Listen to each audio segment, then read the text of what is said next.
ಆಕಾಶವಾಣಿ ಮಡಿಕೇರಿ.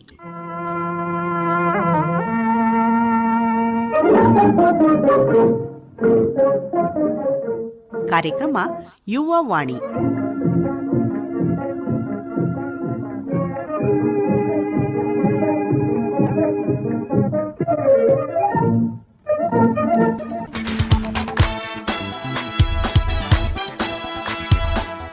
ಯುವವಾಣಿಯ ನಮ್ಮೆಲ್ಲ ಸ್ನೇಹಿತರಿಗೆ ನಮಸ್ಕಾರ ಹಾಗೂ ಇಂದಿನ ಯುವವಾಣಿ ಕಾರ್ಯಕ್ರಮಕ್ಕೆ ಸ್ವಾಗತ. ಇಂದು ಕೇಳಿ ಸಾಹಿತ್ಯ ಲಹರಿ. ಸಿರಿಗನ್ನಡಂ ಗೆಲ್ಗೆ, ಸಿರಿಗನ್ನಡಂ ಬಾಳ್ಗೆ, ನಮ್ ಭಾಷೆ ನಮ್ ಜೀವ ನಮ್ ಉಸಿರು. ಇದರಲ್ಲಿ ಪಾಲ್ಗೊಳ್ಳಲಿದ್ದಾರೆ 2021ನೇ ಸಾಲಿನ ಕರ್ನಾಟಕ ಸಾಹಿತ್ಯ ಅಕಾಡೆಮಿ ದತ್ತಿ ಪ್ರಶಸ್ತಿಗೆ ಭಾಜನರಾದ ಮಡಿಕೇರಿಯ ಚೆಂಬುವಿನ ಅಕ್ಷಯ್ ಕಾಂತಬೈಲು. ಯುವ ಸ್ನೇಹಿತರೆ, ಇವತ್ತಿನ ಸಾಹಿತ್ಯ ಲಹರಿ ಕಾರ್ಯಕ್ರಮಕ್ಕೆ ಪ್ರೀತಿಯ ಸ್ವಾಗತ, ಸುಸ್ವಾಗತ.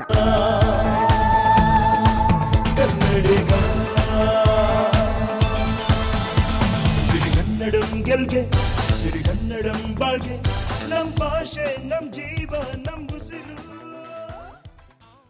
2021ನೇ ಸಾಲಿನ ಕರ್ನಾಟಕ ಸಾಹಿತ್ಯ ಅಕಾಡೆಮಿ ದತ್ತಿ ಪ್ರಶಸ್ತಿಗೆ ಕೊಡಗಿನ ಚೆಂಬು ಗ್ರಾಮದ ಯುವಕ ಅಕ್ಷಯ್ ಕಾಂತಬೈಲು ಅವರು ಆಯ್ಕೆಯಾಗಿದ್ದಾರೆ.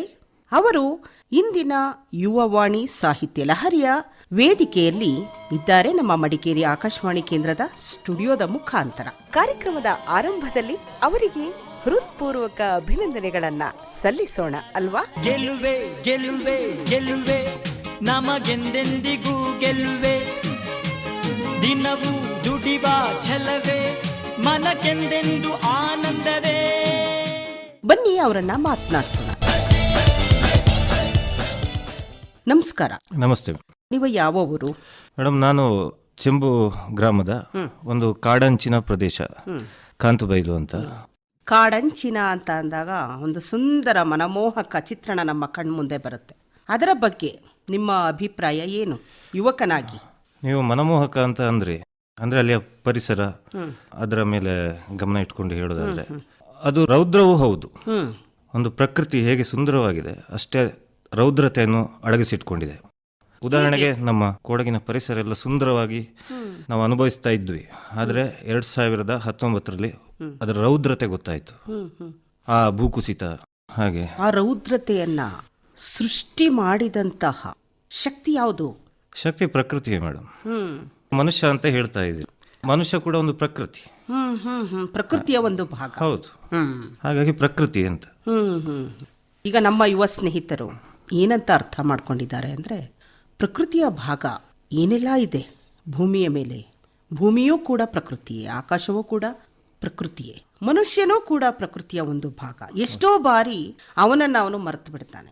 ಆಗ ರೌದ್ರತೆ ಅನ್ನೋದು ಹುಟ್ಟುತ್ತೆ, ಸೃಷ್ಟಿಯಾಗತ್ತೆ. ಸೌಂದರ್ಯದ ಹಿಂದೆ ರೌದ್ರತೆ ಕೂಡ ಇದೆ ಅಂತ ಒಂದು ಚಂದದ ಒಂದು ಸಾಲುಗಳನ್ನ ನೀವು ಹೇಳಿದ್ರಿ. ಈ ರೌದ್ರತೆಯ ಒಂದು ವರ್ಣನೆ ಮಾಡುವಾಗ ನಿಜಕ್ಕೂ ಕೂಡ ಅದು ಒಂದು ಪಾಠ ಅಂತ ಹೇಳ್ಬೋದಲ್ವಾ? ಕಲಿತಾನ ಮನುಷ್ಯ ಕಲಿತಾನ ಬಿಡ್ತಾನ ಅಂತ ಗೊತ್ತಿಲ್ಲ, ಆದ್ರೆ ಬದುಕಿನಲ್ಲಿ ಆ ರೀತಿಯಾಗಿ ಘಟಿಸೋದು ಕೂಡ ಒಂದು ನಡೀತಾ ಇರುತ್ತೆ ನಿರಂತರವಾಗಿ. ಹಳೆ ಕಾಲದ ಹಲವಾರು ಪರಂಪರೆಗಳು, ತುಂಬಾ ಆಳಿದವರಿದ್ದಾರೆ, ಅದನ್ನು ಮುಚ್ಚಿ ಹಾಕಿದೆ ಮಣ್ಣು. ಉತ್ಖನನ ಮಾಡ್ಬೇಕಾದ್ರೆ ಸಿಗತ್ತೆ, ಹಾಗೆ ಒಂದು ಅಂಗ ಅದು. ಹಾಗೆ ಅದು ನಡೀತಾ ಇರುತ್ತೆ, ಸಾಕ್ತಾ ಇರುತ್ತೆ. ಈಗ ನಾವು ಬರಹಗಾರರಾಗಿ ಅದನ್ನು ಉಳಿಸುವಂತ ಪ್ರಯತ್ನ ಅಂತ ಬರವಣಿಗೆ ಮೂಲಕ, ಅದು ಒಂದು ದಾಖಲೆ ಆಗ್ಬೇಕು. ಅದು ಮಾಧ್ಯಮ ಇರಲಿ, ಯಾವುದೇ ಇರಲಿ. ಈಗ ನೀವು ವ್ಯಕ್ತಪಡಿಸ್ತಾ ಇದ್ದೀರಿ ಬರವಣಿಗೆಯನ್ನು. ನೀವು ಬರವಣಿಗೆಯ ಕ್ಷೇತ್ರದಲ್ಲಿ ಪ್ರಸಿದ್ಧಿಯನ್ನ ಪಡಿತಾ ಇದ್ದೀರಿ ಅಂತ ಹೇಳ್ಬೋದು. ಪ್ರಸಿದ್ಧಿ ಬೇಡ ಅಂತ ನಾನು ಹೇಳಿ ಬೇಡ ಅಂತಾನೆ ಪ್ರತಿಯೊಬ್ಬ ಸಾಹಿತಿಯೂ ಕೂಡ ವ್ಯಕ್ತಪಡಿಸ್ತಾನೆ ತನ್ನ ಅಭಿಪ್ರಾಯವನ್ನ. ಆದರೂ ಕೂಡ ಸಮಾಜ ಗುರುತಿಸಬೇಕು. ಈಗ ಗುರುತಿಸುವಿಕೆಯಲ್ಲಿ ನೀವು 2021ನೇ ಸಾಲಿನ ಕರ್ನಾಟಕ ಸಾಹಿತ್ಯ ಅಕಾಡೆಮಿ ದತ್ತಿ ಪ್ರಶಸ್ತಿಗೆ ಆಯ್ಕೆಯಾಗಿದ್ದೀರಿ. ವಂದನೆ ವಂದನೆ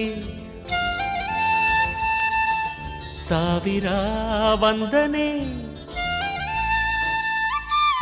ಸಾಧನೆ ತೋರಿದ. ಹಾಗಾಗಿ ನಮ್ಮ ಯುವ ಸ್ನೇಹಿತರ ಪರವಾಗಿ, ಮಡಿಕೇರಿ ಆಕಾಶವಾಣಿಯ ಪರವಾಗಿ ನಿಮಗೆ ಹೃತ್ಪೂರ್ವಕ ಅಭಿನಂದನೆಗಳು. ಥ್ಯಾಂಕ್ ಯು, ನನ್ನನ್ನು ಗುರುತಿಸಿದ್ದಕ್ಕೆ. ಯಾಕಂದ್ರೆ ಈಗ ಹೇಗಾಗಿದೆ ಅಂತ ಹೇಳಿದ್ರೆ, ಈಗ ಕಂಪ್ಯೂಟರ್ ಯುಗ ಆಗಿದೆ, ಅದು ಮುಗ್ದಿದೆ. ಈಗ ಅಂದ್ರೆ ಎಲ್ಲ ಕಡೆ ಕಂಪ್ಯೂಟರ್ ತುಂಬಿ ಆದ್ಮೇಲೆ ಆ ಯುಗ ಆಗಿದೆ. ಈಗ ಇದು ರೀಲ್ಸ್ ಯುಗ, ಅಂದ್ರೆ ನಮ್ಮನ್ನು ನಾವೇ ಜಾಹೀರಾತು ಮಾಡ್ಕೊಳ್ಳೋದು. ಹಾಗಾಗಿ ಪುಣ್ಯವಶಾತ್ ನನ್ನ ಕವಿತೆಗಳ ಮೂಲಕ ಈ ಕರ್ನಾಟಕ ಸಾಹಿತ್ಯ ಅಕಾಡೆಮಿ ಗುರುತಿಸಿದೆ. ಅದಕ್ಕೆ ನನಗೆ ತೃಪ್ತಿ ಇದೆ. ಅಂದರೆ ಜವಾಬ್ದಾರಿಯೂ ಕೂಡ ಜಾಸ್ತಿ ಆಯಿತು ಅಂತ ಹೇಳ್ಬೋದಾ? ಸಾಮಾನ್ಯವಾಗಿ ಯಾರಿಗೇ ಆಗಲಿ ಒಂದು ಪ್ರಶಸ್ತಿ ಬಂತು ಅಂತ ಅಂದರೆ ಅದನ್ನು ಬೇರೆ ಬೇರೆ ನೆಲೆಗಟ್ಟಿನಲ್ಲಿ ಯೋಚನೆ ಮಾಡ್ತಾರೆ. ಒಂದು ಮನಸ್ಸು, ನನಗೆ ಈ ಪ್ರಶಸ್ತಿ ಬಂದಿರೋದ್ರಿಂದ ನಾನು ಇನ್ನೂ ಬರೀಬೇಕು, ಇನ್ನೂ ಒಂದು ಸೇವೆಯನ್ನು ಸಲ್ಲಿಸಬೇಕು ಅಂತ. ಈಗ ನಿಮ್ಮ ಬರವಣಿಗೆ ಆಯ್ಕೆಯಾಗಿರ್ತಕ್ಕಂಥದ್ದು ಯಾವ ಕೃತಿ? ಅದು ಕಾವ್ಯ ಹಸ್ತಪ್ರತಿಗೆ ಸಿಕ್ಕಿರುವಂತಹ ಇದು. ಅಂದ್ರೆ ಅದು ಪುಸ್ತಕ ರೂಪದಲ್ಲಿ ಬಂದಿಲ್ಲ, DTP ಅಂತೀವಲ್ಲ, ಹಸ್ತಪ್ರತಿಯ ರೂಪದಲ್ಲಿ ಅದು ಇದ್ದಿದ್ದು. ಆ ಕೃತಿಗೆ ನಾನು 18ರಿಂದ 28 ಕವಿತೆಗಳು ಅಂತ ಶೀರ್ಷಿಕೆ ನಾನು ಕೊಟ್ಟಿರೋದು. ಇದಕ್ಕೆ ಬಂದಿದೆ. ಏನು ಆ ಸಂಖ್ಯೆ 18 ಮತ್ತೆ 28? 18ರಿಂದ 28 ಅದು ಬೇರೆ ಬೇರೆ ಮಗ್ಗುಲಲ್ಲಿ ನಾವು ನೋಡ್ತಾ ಹೋದ್ರೆ 18ರಿಂದ 28 ಅನ್ನೋದು ಯುವಕತನ ಅರಳುವಂತ ಸಮಯ. ತರುಣತೆ ಇರಲಿ, ಅದು ಅರಳುವಂತ ಸಮಯ. ನಮ್ಮ ಶಕ್ತಿವಿರಲಿ, ಚೈತನ್ಯವೂ ಇರಲಿ, ಅದು ಅರಳುವಂತ ಸಮಯ. ಆದ್ರೆ ಇಲ್ಲಿ ಬಹಳ ಪ್ರಮುಖವಾಗಿ ಗಮನ ಹರಿಸಬೇಕಂತ ಹೇಳಿದ್ರೆ ಅದು ನನ್ನ 18ನೇ ವಯಸ್ಸಿನಿಂದ 28ರ ವಯಸ್ಸಿನ ತನಕ ಬರೆದಂತಹ ಕವಿತೆಗಳು ಅದರಲ್ಲಿರೋದು. 18ರಿಂದ 28ರ ವಯೋಮಾನದಲ್ಲಿ ನನ್ನಲ್ಲಿ ಯಾವುದೆಲ್ಲ ರೀತಿಯ ಭಾವನೆಗಳು ಉಂಟಾಯಿತು, ಅದೇ ಪ್ರಕೃತಿಗೆ ನನ್ನ ಪ್ರತಿಕ್ರಿಯೆಯ ರೂಪದಲ್ಲಿ ನಾನು ಬರಿತಾ ಹೋಗಿದ್ದನ್ನ ಒಟ್ಟುಗೂಡಿಸಿ ಇಟ್ಟಂತ ಹೆಸರು 18ರಿಂದ 28ರ ಕವಿತೆಗಳು ಅಂತ.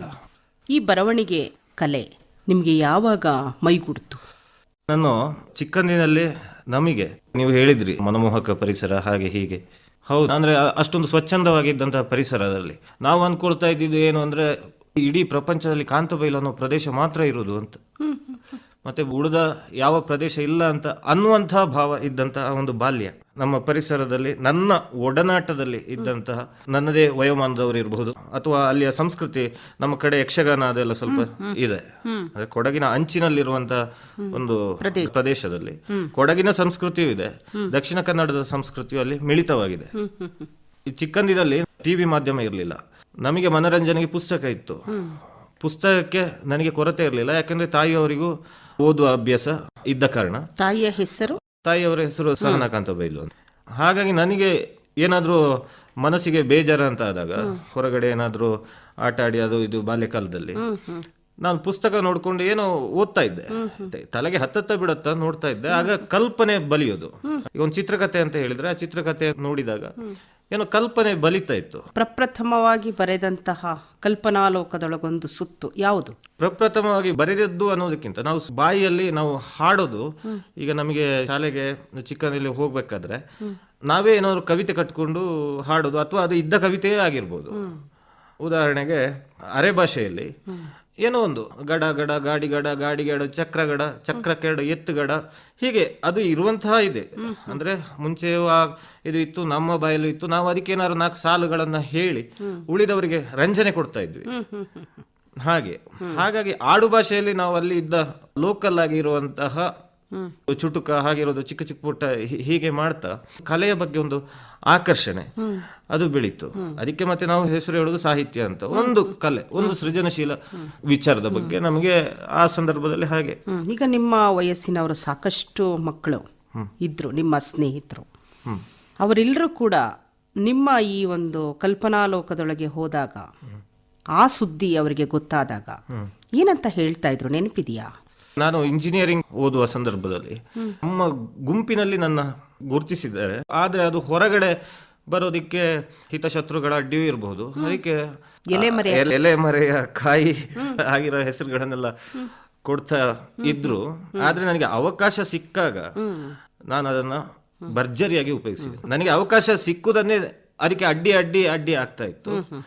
ಅವಕಾಶ ಸಿಕ್ಕಿದಾಗ ಅರೆ ಇವನಲ್ಲಿ ಇಷ್ಟೆಲ್ಲ ಇದೆಯಾ, ಹೀಗಿದೆಯಾ, ಹಾಗಿದೆಯಾ, ಕೆಲವೊಮ್ಮೆ ಇವನಲ್ಲಿ ಇದೆ ಅನ್ನೋದಕ್ಕೆ ನನಗೆ ಅಡ್ಡಿ ಆಗ್ತಾ ಇತ್ತು. ಈಗ ನೋಡಿ, ನನಗೆ ಪುಸ್ತಕ ಪ್ರಕಟಣೆ ನಂದು ಇನ್ನೂ ಆಗ್ಲಿಲ್ಲ, ಹಸ್ತಪ್ರತಿಯಲ್ಲೇ ಇದೆ. ನಾನೀಗ ಒದ್ದಾಡ್ತಾ ಇದ್ದೇನೆ ಅದು ಪುಸ್ತಕ ಆಗ್ಲಿ ಅಂತ.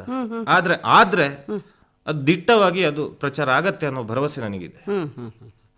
ಅಲ್ಲಿಯ ಒಂದು ಕವಿತಾ ಸಂಭ್ರಮ ಸಮಾಜಕ್ಕೆ ಒಂದು ಸಂದೇಶವನ್ನು ಕೊಡುತ್ತೆ ಅನ್ನೋ ನಂಬಿಕೆ ನಿಮ್ಮಲ್ಲಿ ಅಗಾಧವಾಗಿದೆ.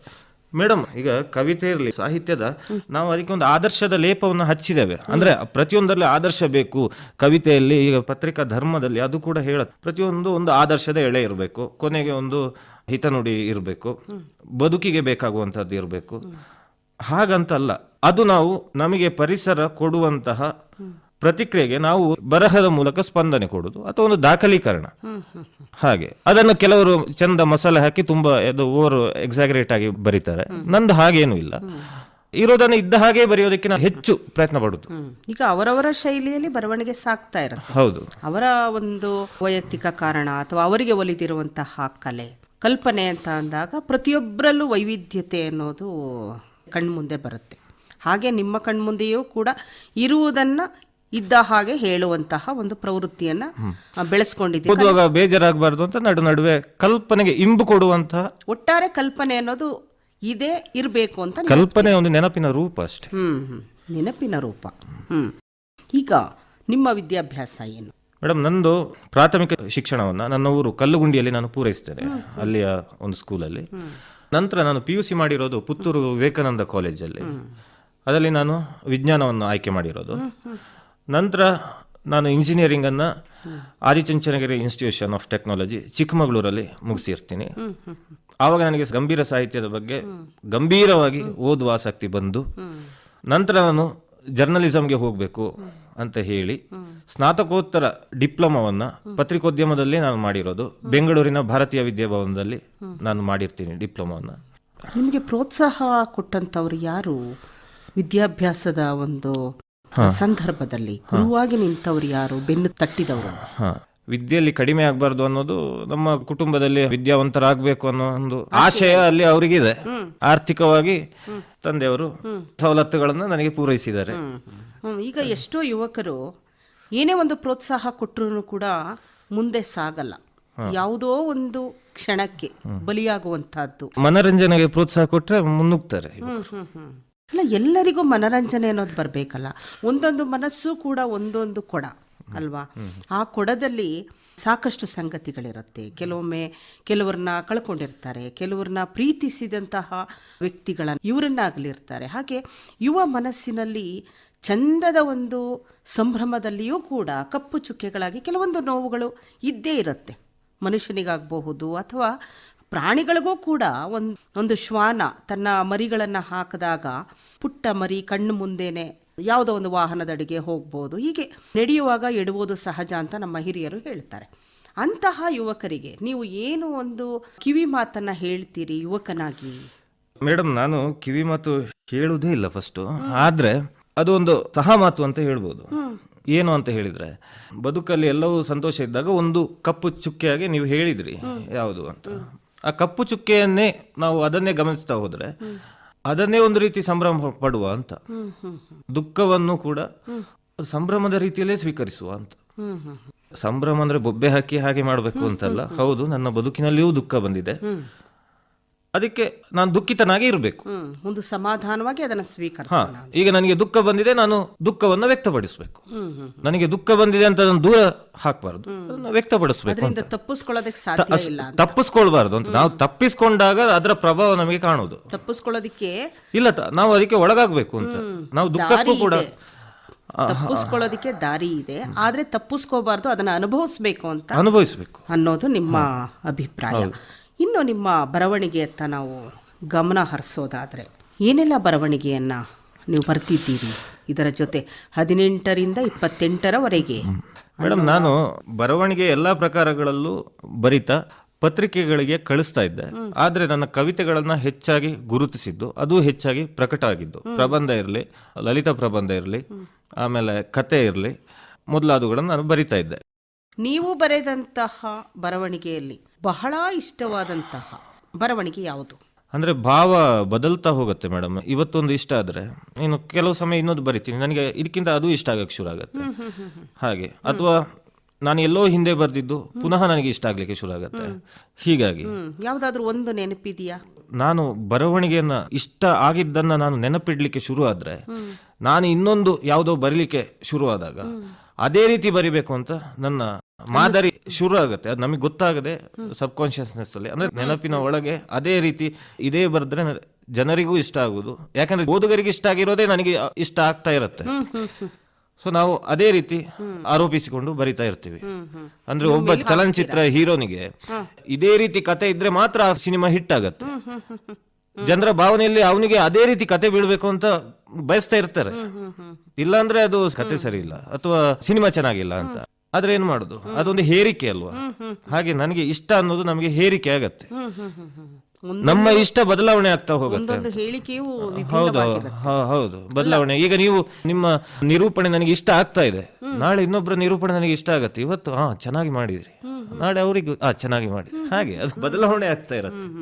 ಬದಲಾವಣೆಯ ರೂಪವನ್ನ ಪಡ್ಕೊಂಡು ಹೋಗ್ತಾ ಇರುತ್ತೆ. ಹೌದು, ಆ ಇಷ್ಟವನ್ನು ನಾನು ಕಟ್ಟಿಕೊಳ್ಳೋದು. ಬರವಣಿಗೆಯು ಬದಲಾವಣೆಯಲ್ಲಿಯೇ ಇದ್ದರೂ ಕೂಡ ಬೇರೊಂದು ರೂಪದಲ್ಲಿ ಅದು ವ್ಯಕ್ತ ಆಗಬೇಕು ಅನ್ನೋದು ನಿಮ್ಮ ಅಂತರಂಗದ ಒಂದು ಅಭಿಪ್ರಾಯ. ಇಷ್ಟವನ್ನು ಕಟ್ಟಿಕೊಳ್ಬಾರ್ದು, ಅದು ಬಿಡ್ತಾ ಹೋಗ್ಬೇಕು. ಯಾವುದನ್ನು ಕೂಡ ಹಿಡಿದು ಇಟ್ಕೊಳ್ಬಾರ್ದು, ಹಿಡಿದು ಇಟ್ಕೋಬಾರ್ದು. ಅಂದ್ರೆ ವ್ಯಕ್ತ ಮಾಡ್ತಾನೆ ಇರಬೇಕು, ಅದನ್ನ ನಾವು ಇಟ್ಕೊಳ್ಬಾರ್ದು ಅಂತ. ಹೌದು, ಹಿಡಿದು ಇಟ್ಕೋಬಾರ್ದು. ಅದು ಬೇರೆ ಬೇರೆ ರೀತಿಯಲ್ಲಿ ವ್ಯಕ್ತ ಆಗ್ತಾ ಹೋಗುತ್ತೆ. ಈಗ ಉದಾಹರಣೆಗೆ ಅದೇನೆ ನಾನು ಹೇಳಿದ್ದು, ರೀಲ್ಸ್. ನಾವು ಅದರಲ್ಲಿ ಯಾರನ್ನು ಹಿಡಿದು ಇಟ್ಕೊಳ್ಳೋದಿಲ್ಲ. ನಾವು ಅದನ್ನು ಕೈಯಲ್ಲಿ ಒರೆಸ್ಕೊಂಡು ಒಂದು ರೀಲ್ಸ್ ಹೋದ್ರೆ ಮತ್ತೊಂದು ರೀಲ್ಸ್ ಹೀಗೆ ನೋಡ್ತಾ ಹೋಗ್ತೀವಿ. ಯಾವ್ದು ನಮಗೆ ಹೆಚ್ಚು ಅತಿ ಹೆಚ್ಚು ಸಂತೋಷವನ್ನು ಕೊಡುತ್ತೆ ಅಥವಾ ಏನೋ ಒಂದು ಕುತೂಹಲ ಹೆಚ್ಚುತ್ತೆ. ಹಾಗೆ ಕೊನೆಗೆ ನಾವು ನೋಡಿದ್ದೇನಾದ್ರು ನೆನಪಿದೆ, ಏನೂ ನೆನಪಿರುವುದಿಲ್ಲ ಮರು ದಿವಸ. ನಾವು ಇದನ್ನ ಮೀರಿಸುವಂತದ್ದು ಇನ್ನೊಂದು ಇದೆಯಾ ಅಂತ ನಾವು ನೋಡ್ತಾ ಇರ್ತೀವಿ. ಆದ್ರೆ ಅದು ಸತ್ಯ ಅಂತ, ಅದು ಹಾಗೆ ಆಗ್ಬೇಕಾದ್ದು ಅಂತ. ಇದರ ಒಳ ಸತ್ಯ ಅದುವೇ. ನಾವು ಯಾವುದನ್ನು ಹಿಡಿದು ಇಟ್ಕೋಬಾರ್ದು. ಅದನ್ನೇ ಅದು ದೊಡ್ಡ ಮಹಾತ್ಮರೆಲ್ಲ, ಈಗ ಬುದ್ಧ ಇರ್ಲಿ ಬಸವಣ್ಣ ಇರ್ಲಿ, ಬೇರೆ ಬೇರೆ ವಚನದಲ್ಲಿ ಅದನ್ನ ವ್ಯಕ್ತಪಡಿಸ್ತಾ ಹೋಗಿದ್ದಾರೆ. ಅದೇ ನಮಗೆ ಕಾಣಿಸ್ತಾ ಇದೆ. ಬಹುಶಃ ಅದಕ್ಕೆ ಸತ್ಯಯುಗ ಬರ್ತಾ ಇದೆ ಅಂತ ಹೇಳಿದ್ರೆ ಇದುವೇ ಅಂತ. ಅಂತಿಮವಾಗಿ ಇದು ಆ ನೆಲೆಗೆ ನಮ್ಮನ್ನ ಕರ್ಕೊಂಡು ಹೋಗತ್ತೆ. ಪ್ರತಿಯೊಬ್ಬರನ್ನು ಕರ್ಕೊಂಡು ಹೋಗಕ್ಕಾಗಲ್ಲ. ಈಗ ನೀವು ಹೇಳಿದ್ರಿ ಮಾತಾಡ್ತಾ ರೀಲ್ಸ್ ನೋಡ್ತಾ ಇರ್ತೀವಿ ಅಂತ. ಈಗ ಒಂದು ವಿಶೇಷವಾದ ಪ್ರಶ್ನೆ ನಿಮ್ಗೆ, ಯುವಕನಿಗೆ, ಯುವ ಸಮೂಹಕ್ಕೆ ಮೊಬೈಲ್ ಅನ್ನೋದು ಒಂದು ಬಣ್ಣದ ಜಗತ್ತು. ಅದಕ್ಕೆ ಬಲಿಯಾಗಬಹುದಾದಂತಹ ಅದೆಷ್ಟೋ ಮನಸ್ಸುಗಳನ್ನ ನಾವು ನೋಡ್ತೀವಿ. ನೋಡಬಹುದಾದಂತಹ ಪರಿಸ್ಥಿತಿಯೂ ಕೂಡ ಬರಬಹುದೇನೋ ಅನ್ನುವಂತಹ ಆತಂಕ, ಭಯ ಕಾಡುತ್ತೆ. ಅದಕ್ಕೆ ಬಲಿಯಾಗುವಂತಹ ಪರಿಸ್ಥಿತಿಯನ್ನ ನೀವು ನೋಡಿದಾಗ ಬರಹಗಾರರಾಗಿ ನಿಮ್ಗೆ ಏನ್ ಅನ್ಸುತ್ತೆ? ಯುವ ಸಮೂಹ ಈ ರೀತಿ ಮೊಬೈಲ್ಗೆ ಬಲಿಯಾಗ್ತಾ ಇದೆಯಲ್ಲ ಅಂತ ನೋವಾಗೋದು ಸಹಜ. ನಿಮಗೆ ಏನ್ ಅನ್ಸುತ್ತೆ? ನನಗೆ ಅನಿಸೋದು, ಈಗ ನಾನು ಹಲವಾರು ಬಲಿಗಳನ್ನ ನನ್ನ ಬದುಕಲ್ಲಿಯೂ ನಾನು ಅನುಭವಿಸ್ತಾ, ನನಗೆ ಒಬ್ರು ಎತ್ತುವವರು ಇದ್ದಾರೆ. ಅಂದ್ರೆ ಈಗ ನನಗೆ ಪುಸ್ತಕದ ಓದಿದೆ, ನಾನು ಪತ್ರಿಕೆ ಓದ್ತೀನಿ, ಅಥವಾ ಏನೋ ಓದುವಿಕೆ ಅನ್ನೋದು ನನ್ನ ವಿಸ್ತಾರವನ್ನ, ಕಣ್ಣಿನ ನೋಟದ ವಿಸ್ತಾರವನ್ನು ಹೆಚ್ಚಿಸುತ್ತೆ. ಈಗ ಅದಕ್ಕೆ ಬಲಿಯಾಗುವವರು ಅವರು ತುಂಬಾ ಸಂಕೀರ್ಣವಾಗಿರ್ತಾರೆ. ಅವರ ಓದಿನ ವಿಶಾಲತೆ ಇರುವುದಿಲ್ಲ. ಅವರಿಗೆ ಮನರಂಜನೆ ಅಂದ್ರೆ ಯಾವುದು? ಒಂದೋ ಸಿನಿಮಾ ಅವರಿಗೆ ಕೊಡಬೇಕು ಪ್ರೇರಣೆ, ಸಿನಿಮಾ ಕೊಡುವುದಿಲ್ಲ. ಓದುವ ಅಭ್ಯಾಸ ಇಲ್ಲ, ಜ್ಞಾನ ಎಲ್ಲಿ ಹೆಚ್ಚಬೇಕು, ಅವರ ಕಣ್ಣೋಟ ಹೆಚ್ಚುವಂತ ಇದು ಯಾವುದು? ಅವ್ರು ರೇಡಿಯೋ ಕೇಳ್ತಾರ ಆ ಯುವಕರು? ಪುಸ್ತಕದಲ್ಲಿ ಇದೆಯಾ? ಪಾಠ ಪುಸ್ತಕದಲ್ಲಿ ಏನಾದ್ರೂ ಹೇಳಿಕೊಡತ್ತಾ? ಮೈಕ್ರೋ ಫೈನಾನ್ಸ್, ಹೀಗೆ ಸಾಲ ನೀವು ಇದರಲ್ಲಿ ಪಡಿಬೇಡಿ, ಇಂಟರ್ನೆಟ್ ಜಾಲತಾಣ ಮತ್ತೆ ಮುಖಾಂತರ ಇವುಗಳಲ್ಲಿ ನೀವು ಸಾಲವನ್ನ ಪಡ್ಕೋಬೇಡಿ ಅಂತ ಎಲ್ಲಿಯಾದ್ರೂ ಪಾಠ ಪುಸ್ತಕದಲ್ಲಿ ಹೇಳುತ್ತೆ? ಇಲ್ಲ, ಅವರಿಗೆ ಹೇಳಿಕೊಡೋರಿಲ್ಲ. ಹೇಳಿಕೊಡೋದಕ್ಕೆ ಅವರ ಮನೆಯಲ್ಲಿ ಆರ್ಥಿಕ ಬಡತನ ಇರುತ್ತೆ, ಅವರಿಗೆ ದುಡ್ಡು ಸಂಪಾದಿಸುವ ಹಪಾಹಪಿ ಇದೆ. ಆಗ ಒಮ್ಮೆಗೆ ನಾನು ಆರ್ಥಿಕವಾಗಿ ಸಬಲನಾಗಬೇಕು, ಇದರಿಂದ ನನಗೆ ಎಲ್ಲ ಸವಲತ್ತುಗಳನ್ನು ಪಡಿಬಹುದು, ಅವರ ಶೂ ಇರಲಿ, ಬಟ್ಟೆ ಇರಲಿ, ಅದು ಯುವಕತನದಲ್ಲಿ ಬರುವಂತ ಇದು. ಹಾಗಾಗಿ ಅವರಿಗೆ ಹೇಳುವಂಥವ್ರಿಲ್ಲ. ಈಗ ನಮಗೆ ಪುಸ್ತಕ ಇದೆ, ಓದು ಇದೆ, ಅಥವಾ ಹಿರಿಯರ ಸಂಪರ್ಕ ಇರಬಹುದು, ಅವರು ಸ್ವಲ್ಪ ಹಿತನುಡಿಗಳನ್ನು ಹೇಳ್ಬೋದು. ಅವರಿಗೆ ಇಲ್ಲ. ಅದು ನನಗೆ ಬೇಸರ ಆಗ್ತಾ ಇರೋದು. ಅವರನ್ನ ಕೈ ಹಿಡಿದು ಅವರನ್ನ ಎತ್ತುವವರು ಇಲ್ಲ, ಅದಕ್ಕೆ ಅವರು ಕೇಳುವುದೂ ಇಲ್ಲ. ವಂದನೆ ವಂದನೆ ಸಾವಿರ ವಂದನೆ ವಂದನೆ ವಂದನೆ. ಈಗ ನಿಮ್ಮಲ್ಲೇ ಪ್ರಶ್ನೆ ಉತ್ತರ ಎರಡೂ ಕೂಡ ಇದೆ. ಆದರೂ ಕೂಡ ಮತ್ತೊಮ್ಮೆ ಪ್ರಶ್ನೆ ಏನು ಗೊತ್ತಾ? ಎಷ್ಟೋ ಯುವಕರು ತಂದೆ ತಾಯಿ ಸರಿದಾರಿಗೆ ತರಬೇಕು ಅಂತ ಹೇಳಿದ್ರು ಕೂಡ ಅವರನ್ನೇ ಇಲ್ಲವಾಗಿಸುವಿಕೆಯ ಒಂದು ದೃಶ್ಯವನ್ನು ನಾವು ನೋಡಿದ್ದೀವಿ. ಅದು ಮನಸ್ಸಿಗೆ ನೋವಾಗುತ್ತೆ. ಅದು ಎಷ್ಟು ಸರಿ? ಯಾರನ್ನ ಇಲ್ಲವಾಗಿಸ? ತಂದೆ ತಾಯಿ ಅಥವಾ ಬುದ್ಧಿವಾದ ಹೇಳುವಂತಹ ವ್ಯಕ್ತಿಗಳನ್ನೇ ಇಲ್ಲವಾಗಿಸುವಂತಹ ಒಂದು ಪರಿಸ್ಥಿತಿ ನಿರ್ಮಾಣ ಆಗಿದೆ. ಅವರನ್ನು ದೂರ ತಳ್ತಾ ಇದ್ದಾರೆ. ಹಾಗಾಗಿ ಯಾರು ಕೂಡ ಬುದ್ಧಿ ಹೇಳೋದಿಕ್ಕೆ ಹಿಂಜರಿತಾರೆ, ಮುಂದೆ ಬರೋದಿಲ್ಲ. ಇಂತಹ ಪರಿಸ್ಥಿತಿ ನಿರ್ಮಾಣಕ್ಕೆ ನಿಮ್ಮ ಉತ್ತರ ಏನು? ಈಗ ನೈತಿಕವಾಗಿ ಹಿರಿಯರು, ತಂದೆ ತಾಯಿಯವರು ನೈತಿಕವಾಗಿ ಅವರು ಸರಿ ಇದ್ರೆ ಅವರು ಖಂಡಿತ ಹೇಳಿಯೇ ಹೇಳ್ತಾರೆ, ಅದು ಗಟ್ಟಿ ಧ್ವನಿಯಲ್ಲಿ ಹೇಳ್ತಾರೆ. ತಾನೇ ಮೊಬೈಲ್ ಬಳಕೆಗೆ ಒಳಗಾಗಿ ತಾನೇ ಅದರ ಕುತೂಹಲದ ಮೇಲೆ ಅವರೇ ಸುಮ್ಮನೆ ಟೈಮ್ ಪಾಸಿಗೆ ಮೊಬೈಲ್ ನೋಡ್ತಾ ಮಾತು ಅವರು ಎಷ್ಟು ಬೇಕು ಅಷ್ಟು ಮಾತಾಡದೆ ಹೆಚ್ಚಾಗಿ ಮೊಬೈಲಲ್ಲಿ ಮಾತಾಡ್ತಾ ಹೀಗೆ ಇದ್ರೆ ಅವರು ನೈತಿಕವಾಗಿ ಅವರು ಸರಿ ಇಲ್ಲದಾಗ ತನಗೆ ಇನ್ನೊಬ್ಬರಿಗೆ ಹೇಳುವ ನೈತಿಕ ಗಟ್ಟಿತನ ಬರುವುದಿಲ್ಲ. ಅಕಸ್ಮಾತ್ ಅವರಿಗೆ ನೈತಿಕವಾಗಿ ಅವರು ಸರಿಯಾಗಿ ಬಳಕೆ ಮೊಬೈಲ್ ಇರೋದು ಮಾತಾಡ್ಲಿಕ್ಕೆ ಮತ್ತೊಂದಿಕ್ಕೆ ಅಂತ ನಾನು ಉದಾಹರಣೆಗೆ ಹೇಳಿದ್ದು. ಆ ಬಳಕೆ ಎಲ್ಲವೂ ಅದೇ ರೀತಿ ಇದ್ರೆ ಅದು ಅನಕ್ಷರಸ್ಥರಿಗೂ ಕೂಡ ಬಳಕೆ ನಾನು ಎಷ್ಟು ಮಾಡಬೇಕು ಹಿತಮಿತವಾಗಿ ಅಂತ ಅದು ಅವ್ರಿಗೆ ಗೊತ್ತಿರ್ತದೆ ಒಳಗಿನ ಇದರಲ್ಲಿ. ಅವರು ಆ ರೀತಿಯಾಗಿದ್ರೆ ನೈತಿಕವಾಗಿ ಗಟ್ಟಿ ಇದ್ರೆ ಅವರು ಖಂಡಿತ ಹೇಳಿಯೇ ಹೇಳ್ತಾರೆ. ಇದು ಒಂದು ಸಂಗತಿ. ಇನ್ನು ಸಾರ್ವಜನಿಕ ಸ್ಥಳಗಳಲ್ಲಿ ಕೆಲವೊಮ್ಮೆ ಯುವಕರಿಗೆ ಬುದ್ಧಿವಾದ ಹೇಳೋದಿಕ್ಕೆ ಅಂತ ಹೋಗಿ ಪ್ರಾಣ ಕಳ್ಕೊಂಡಿದ್ದಾರೆ. ಈ ಯುವ ಸಮೂಹಕ್ಕೆ ಯಾವ ರೀತಿ ಬುದ್ಧಿಯನ್ನ ಹೇಳಬಹುದು ಸಮಾಜ? ಮುಖ್ಯವಾಗಿ ಮಾಧ್ಯಮಗಳು ತುಂಬಾ ಪ್ರಭಾವ ಬೀರುತ್ತೆ. ಅದರಲ್ಲಿ ಪವರ್ಫುಲ್ ಮಾಧ್ಯಮ ಅಂದ್ರೆ ಸಿನಿಮಾ. ನಂತರ ಆ ಸಿನಿಮಾ ನಂತರ ಮೊಬೈಲು, ಈಗ ಅದು ಒಂದು ಮಾಧ್ಯಮವೇ. ಅದರಲ್ಲೆಲ್ಲ ಅವರ ಅದೇ ನಾನು ಹೇಳಿದ್ದು ಕಣ್ಣೋಟದ ವಿಸ್ತಾರ, ಮನಸ್ಸಿನ ವಿಸ್ತಾರ ಮತ್ತು ಪುಸ್ತಕ ಅಂತಿಮ ಕೊನೆಯದಾಗಿ ತಗೊಳ್ತಾರೆ ಸಾಮಾನ್ಯವಾಗಿ. ಈ ಸಿನಿಮಾ ಕೂಡ ಒಂದು ಸಿನಿಮಾದಲ್ಲಿ ಏನು ಬರ್ತಾ ಇದೆ, ಸಿನಿಮಾ ಎಷ್ಟು ಆದರ್ಶಗಳನ್ನು ಕೊಡ್ತಾ ಇದೆ, ಮೊಬೈಲಲ್ಲಿ ಆದರ್ಶದ ರೀತಿಯಾಗಿ ನಮಗೆ ಬಳಕೆ ಮಾಡಲಿಕ್ಕೆ ಆಗ್ತದ, ಅದು ಯಾವುದೆಲ್ಲ ಡೈವರ್ಷನ್ಗಳನ್ನು ತಗೊಳ್ತಾ ಇದೆ ಅಂದ್ರೆ ಚಂಚಲತೆಗೆ ದಾರಿ ಕೊಡ್ತಾ ಹೋಗತ್ತೆ ಪ್ರತಿಯೊಂದು. ಹೀಗೆ ಅಂದ್ರೆ ಜಗತ್ತೇ ಒಂದು ಚಂಚಲಮಯವಾಗಿ ಜಗತ್ತಿನ ಸೃಷ್ಟಿ ಯಾಕೆ ಆಗ್ತಾ ಇದೆ ಅಂದ್ರೆ ಅದು ಮಾರ್ಕೆಟಿಂಗು, ದೊಡ್ಡ ದೊಡ್ಡ ಜಾಗತೀಕರಣ ಅಂತ ಹೇಳ್ತೀವಲ್ಲ. ನಿಮ್ಮನ್ನು ಒಂದು ಕಡೆ ಇರ್ಲಿಕ್ಕೆ ಬಿಡುವುದಿಲ್ಲ, ಅದು ಚಂಚಲವಾಗಿ ಹೋಗ್ತಾ ಇದೆ. ಆ ಚಂಚಲತೆ ಇರುವಾಗ ಈಗ ಯುವಕರಿಗೆ ಹೇಳಿದ್ರೆ ಮನಸ್ಸು ಚಂಚಲ, ಅದು ಫೋಕಸ್ಡ್ ಆಗಿಲ್ಲ. ಅವರಿಗೆ ಫೋಕಸ್ ಯಾವಾಗ ಮನಸ್ಸಾಗತ್ತೆ ಖಂಡಿತ ಕೇಳ್ತಾರೆ. ಫೋಕಸ್ ಆಗುವ ಸಂದರ್ಭ ಯಾವಾಗ? ಎಮರ್ಜೆನ್ಸಿ, ಕೊರೋನಾ, ಇದು ಫೋಕಸ್ ಆಗಿರೋ ಸಂದರ್ಭ. ಈಗ ಸ್ಕ್ಯಾಟರ್ಡ್ ಆಗಿದೆ, ಏನು ತೊಂದರೆ ಇಲ್ಲ, ನನಗೆ ಯಾವುದೇ ತಾಪತ್ರ ಇಲ್ಲ, ಕೊರೋನಾ ಅಂತ ಮಾರಿ ಇಲ್ಲ, ಯಾವುದಿಲ್ಲ, ನಾನು ಯಾಕೆ ಕೇಳಬೇಕು? ಸ್ಕ್ಯಾಟರ್ಡ್ ಅಂದ್ರೆ ಚಂಚಲವಾಗಿದೆ. ಅವರ ದೃಷ್ಟಿಕೋನಗಳ ನೋಟಗಳನ್ನೆಲ್ಲ ಸೆಳೆಯುವಂತದ್ದು ಬೇರೆ ಬೇರೆ ಇದೆ. ಅದಕ್ಕೆ ಮಾರ್ಕೆಟಿಂಗ್ ಕಾರಣ. ದೊಡ್ಡ ದೊಡ್ಡ ಕಂಪನಿಗಳು ಮಾರ್ಕೆಟಿಂಗು. ಕೊರೋನಾದಂತ ಭಯಂಕರ ಸಂದರ್ಭ ಬಂದಾಗ ಫೋಕಸ್ ಆಗೇ ಆಗತ್ತೆ. ಅವ್ರು ಫೋಕಸ್ ಆಗ್ತಾರೆ. ಅವ್ರು ನಾನು ಮಾಸ್ಕ್ ಹಾಕ್ಬೇಕು ಇಲ್ಲಾಂದ್ರೆ ಬಂದ್ಬಿಡತ್ತೆ ನೋಡಿ, ಆ ಸಂದರ್ಭದಲ್ಲಿ ಇದೆ. ಅಂತ ಎಮರ್ಜೆನ್ಸಿ ಆದಾಗ ಮಾತ್ರ ಸೆಟೆದು ನಿಲ್ಲುವುದು, ಫೋಕಸ್ ಆಗತ್ತೆ. ಈಗೆಲ್ಲ ಚಂಚಲ ರೀತಿಯಲ್ಲಿ ಇದೆ. ಯಾವಾಗ ಚಂಚಲತೆ ಹೆಚ್ಚತ್ತೆ ಆಗ ಬುದ್ಧಿವಾದ ವರ್ಕೌಟ್ ಆಗುದಿಲ್ಲ, ಕಡಿವಾಣ ಹಾಕೋದಿಕ್ಕಾಗಲ್ಲ, ಆಗಲ್ಲ. ಈಗ ನೀವು ಆರಂಭದಲ್ಲಿ ಹೇಳಿದ್ರಿ ಪರಿಸರದ ಬಗ್ಗೆ ನೀವು ಕಾಳಜಿ ತೋರ್ತಾ, ಕೊರೋನಾ ಒಂದು ಕಾಲ, ಕೊರೋನಾದ ಕಾಲ ಪಾಠವನ್ನ ಹೇಳಿತ್ತಲ್ವಾ? ಅದನ್ನ ಯಾಕೆ ಯುವ ಸಮೂಹ ಒಪ್ಕೋತಾ ಇಲ್ಲ? ಆ ಪಾಠವನ್ನ ಯಾಕೆ ಅರ್ಥಕೋತಾ ಇಲ್ಲ? ಕೆಲವೊಂದು ಸಂಗತಿಗಳಲ್ಲಿ ಎಷ್ಟೋ ಹೆಣಗಳನ್ನ ತಗೊಂಡೋಗಿ ಸಾಮೂಹಿಕವಾಗಿ ಮಣ್ಣು ಮಾಡಿದಂಥದ್ದು, ಒಂದು ಸಣ್ಣ ಒಂದು ಕಣ ಇಡೀ ಶರೀರವನ್ನ ಬಲಿ ತಗೊಳುತ್ತೆ ಅಂತ ಅಂದಾಗ ನಮ್ಮ ಭವಿಷ್ಯ, ನಮ್ಮ ಜೀವನ, ನಮ್ಮನ್ನ ನಂಬಿದವರು, ನಮ್ಮ ಹುಟ್ಟು ಎಲ್ಲವೂ ಕೂಡ ಇಲ್ಲವಾಗುತ್ತೆ. ಇದು ಒಂದು ಪಾಠ ಅಲ್ವಾ? ಆ ಪಾಠವನ್ನ ಯಾಕೆ ಯುವ ಸಮೂಹ ಅರ್ಥ ಮಾಡಿಕೊಳ್ಳಿಲ್ಲ? ಇಂದಿಗೂ ಕೂಡ ಕೆಲವೊಂದು ಘಟನೆಗಳು ಸಮಾಜವನ್ನ ಹಾಳು ಮಾಡ್ತಾ ಇದೆ. ನೀವು ಯುವಕನಾಗಿ ನಿಮ್ಮ ಅಭಿಪ್ರಾಯ ಏನು? ಈಗ ಕೊರೋನಾ ಬಂದಾಗ ಅದನ್ನ ಕೇಂದ್ರ ಸರ್ಕಾರದವರು ಅದನ್ನು ತಡೆಯೋದಿಕ್ಕೆ ಜಾಗೃತಿ ವಹಿಸಿದ್ರು, ಮಾಡಿದ್ರು. ಆಗ ಯೋಚನೆ ಹೇಗಿರುತ್ತೆ ಅಂದ್ರೆ, ನಮ್ಮ ರಕ್ಷಣೆಗೆ ಪರರಿದ್ದಾರೆ, ಮತ್ತೆ ನಮ್ಮ ರಕ್ಷಣೆ ನಾವು ಯಾಕೆ ಮಾಡಬೇಕು? ಗವರ್ಮೆಂಟ್ ಮಾಡತ್ತಲ್ಲ, ಹೇಗೋ ಸತ್ರ ನಾವೆಲ್ಲರೂ ಸಾಯ್ತೀವಲ್ಲ. ಅಂದ್ರೆ ಆ ಪಾಠವನ್ನ ಕಲ್ತ್ಕೊಳ್ಳೋದಿಕ್ಕೇನೆ ಮುಂದಾಗಲ್ಲ ಅಂತ. ಈಗ ಪಾಠ ಕಲಿಯುವುದು ಅನ್ನೋದೇ ಕಷ್ಟ. ಈಗ ನೀವು ಆ ಪಾಠ ಕಲಿಯುವುದು, ಕಲಿಸುವುದು, ಈ ಪದವೇ ಇದೆಯಲ್ಲ, ಅದು ಎಲರ್ಜಿ ಪದ ಆಗ್ಬಿಟ್ಟಿದೆ. ಈಗ ನೀವು ತಾಳ್ಮೆ, ಸಹನೆಯಿಂದ ಬಾಲ್ಯದ ಒಂದು ನೆನಪುಗಳನ್ನೆಲ್ಲ ನೀವು ಹಂಚಿಕೊಂಡ್ರಿ ಯುವ ಸ್ನೇಹಿತರ ಜೊತೆ ಮತ್ತೆ ಶ್ರೋತೃಗಳ ಜೊತೆ. ನೀವು ಕೂಡ ಒಬ್ಬ ಯುವಕ. ಆ ಒಂದು ಶಕ್ತಿಯನ್ನ ಹೇಗೆ ಇಲ್ಲಿಯವರೆಗೆ ಮುಂದುವರಿಸ್ಕೊಂಡು ಬಂದಿದ್ದೀರಿ ಅಂತ ಕೇಳುವಂತಹ ಪ್ರಶ್ನೆಗೆ ನಿಮ್ಮಲ್ಲಿರುವ ಉತ್ತರ, ನಾನು ಓದುತ್ತೇನೆ, ಓದುವ ಮುಖಾಂತರ ನಾನು ನನ್ನ ಅಸ್ತಿತ್ವವನ್ನು ಉಳಿಸ್ಕೊಂಡು ಬಂದಿದ್ದೀನಿ ಅಂತ ನೀವು ಹೇಳ್ತಾ ಇದ್ದೀರ. ಈ ಓದುವಿಕೆಯಿಂದ ಯುವ ಸಮೂಹ ದೂರ ಆಗ್ತಾ ಇದ್ದಾರೆ ಅನ್ನೋದು ಚಿಂತಕರ ಅಭಿಪ್ರಾಯ. ಅದು 100ಕ್ಕೆ ಎಷ್ಟು 1000% ಸತ್ಯ. ಓದುವಿಕೆಯಿಂದ ದೂರ ಆಗ್ತಾ ಇದ್ದಾರೆ ಅನ್ನೋದು ಹೌದು. ಈಗ ನಾನು ಇನ್ನೂ ಈ ಓದುವಿಕೆಯನ್ನು ಉಳಿಸಿಕೊಂಡಿದ್ದೇನೆ ಅಂದ್ರೆ, ನನಗೆ ಚಿಕ್ಕಂದಿನಲ್ಲಿ ಏನೋ ಭಿನ್ನನಾಗಿ ಹೊರತಾಗಿ ಇರಬೇಕು ಅಂತ ನನಗೆ ಆಸಕ್ತಿ ಇತ್ತು. ನಾನು ಉಳಿದವರಿಗಿಂತ ಬೇರೆ ಇರಬೇಕು ಅಂತ. ನನ್ನ ಪರಿಸರದಲ್ಲಿ ಅಷ್ಟಾಗಿ ಓದೋರು ಇರಲಿಲ್ಲ. ಆಗ ಓದಿದ ಕೂಡಲೇ ಅದೇ ಕಾದಂಬರಿ ಕತೆ ನಾನು ಹೇಳಿದ್ದು, ಪಾಠಪುಸ್ತಕ ಅಲ್ಲ, ಅದನ್ನ ಇಟ್ಟ ಕೂಡಲೇ ಏನೋ ಸ್ಪೆಷಲ್ ಇದೆನಲ್ಲ ಇದು, ಇವನು ಕಾದಂಬರಿ ಕತೆ ಈ ಥರ ಅದು. ಮತ್ತೆ ನಾನು ಬೇರೆ ಬೇರೆ ಪ್ರಯತ್ನ ಪಟ್ಟೆ, ಸ್ಪೋರ್ಟ್ಸಲ್ಲಿ ತೊಡಗಿದೆ, high jump, long jump, running, ಅದರಲ್ಲಿ ಯಾವುದು ವರ್ಕೌಟ್ ಆಗಲಿಲ್ಲ. ಅಂದರೆ ಅದರಲ್ಲಿ ನನಗೆ ಏಕಮೇವ ದ್ವಿತೀಯವಾಗಿ ಮೆರಿಲಿಕ್ಕೆ ಆಗಲಿಲ್ಲ.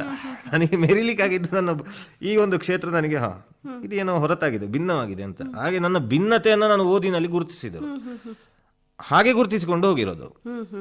ನಾನು ತಗೊಂಡಿರೋದು, ಪದವಿ ಮಾಡಿರೋದು ಇಂಜಿನಿಯರಿಂಗ್ ಇದರಲ್ಲಿ, ಕಂಪ್ಯೂಟರ್ ಸೈನ್ಸ್ ಅಂದರೆ ಇನ್ಫಾರ್ಮೇಶನ್, ಅದರದ್ದೇ ಒಂದು ವಿಭಾಗ ಇನ್ಫಾರ್ಮೇಶನ್ ಸೈನ್ಸ್ ತಗೊಂಡು ಮಾಡಿರೋದು.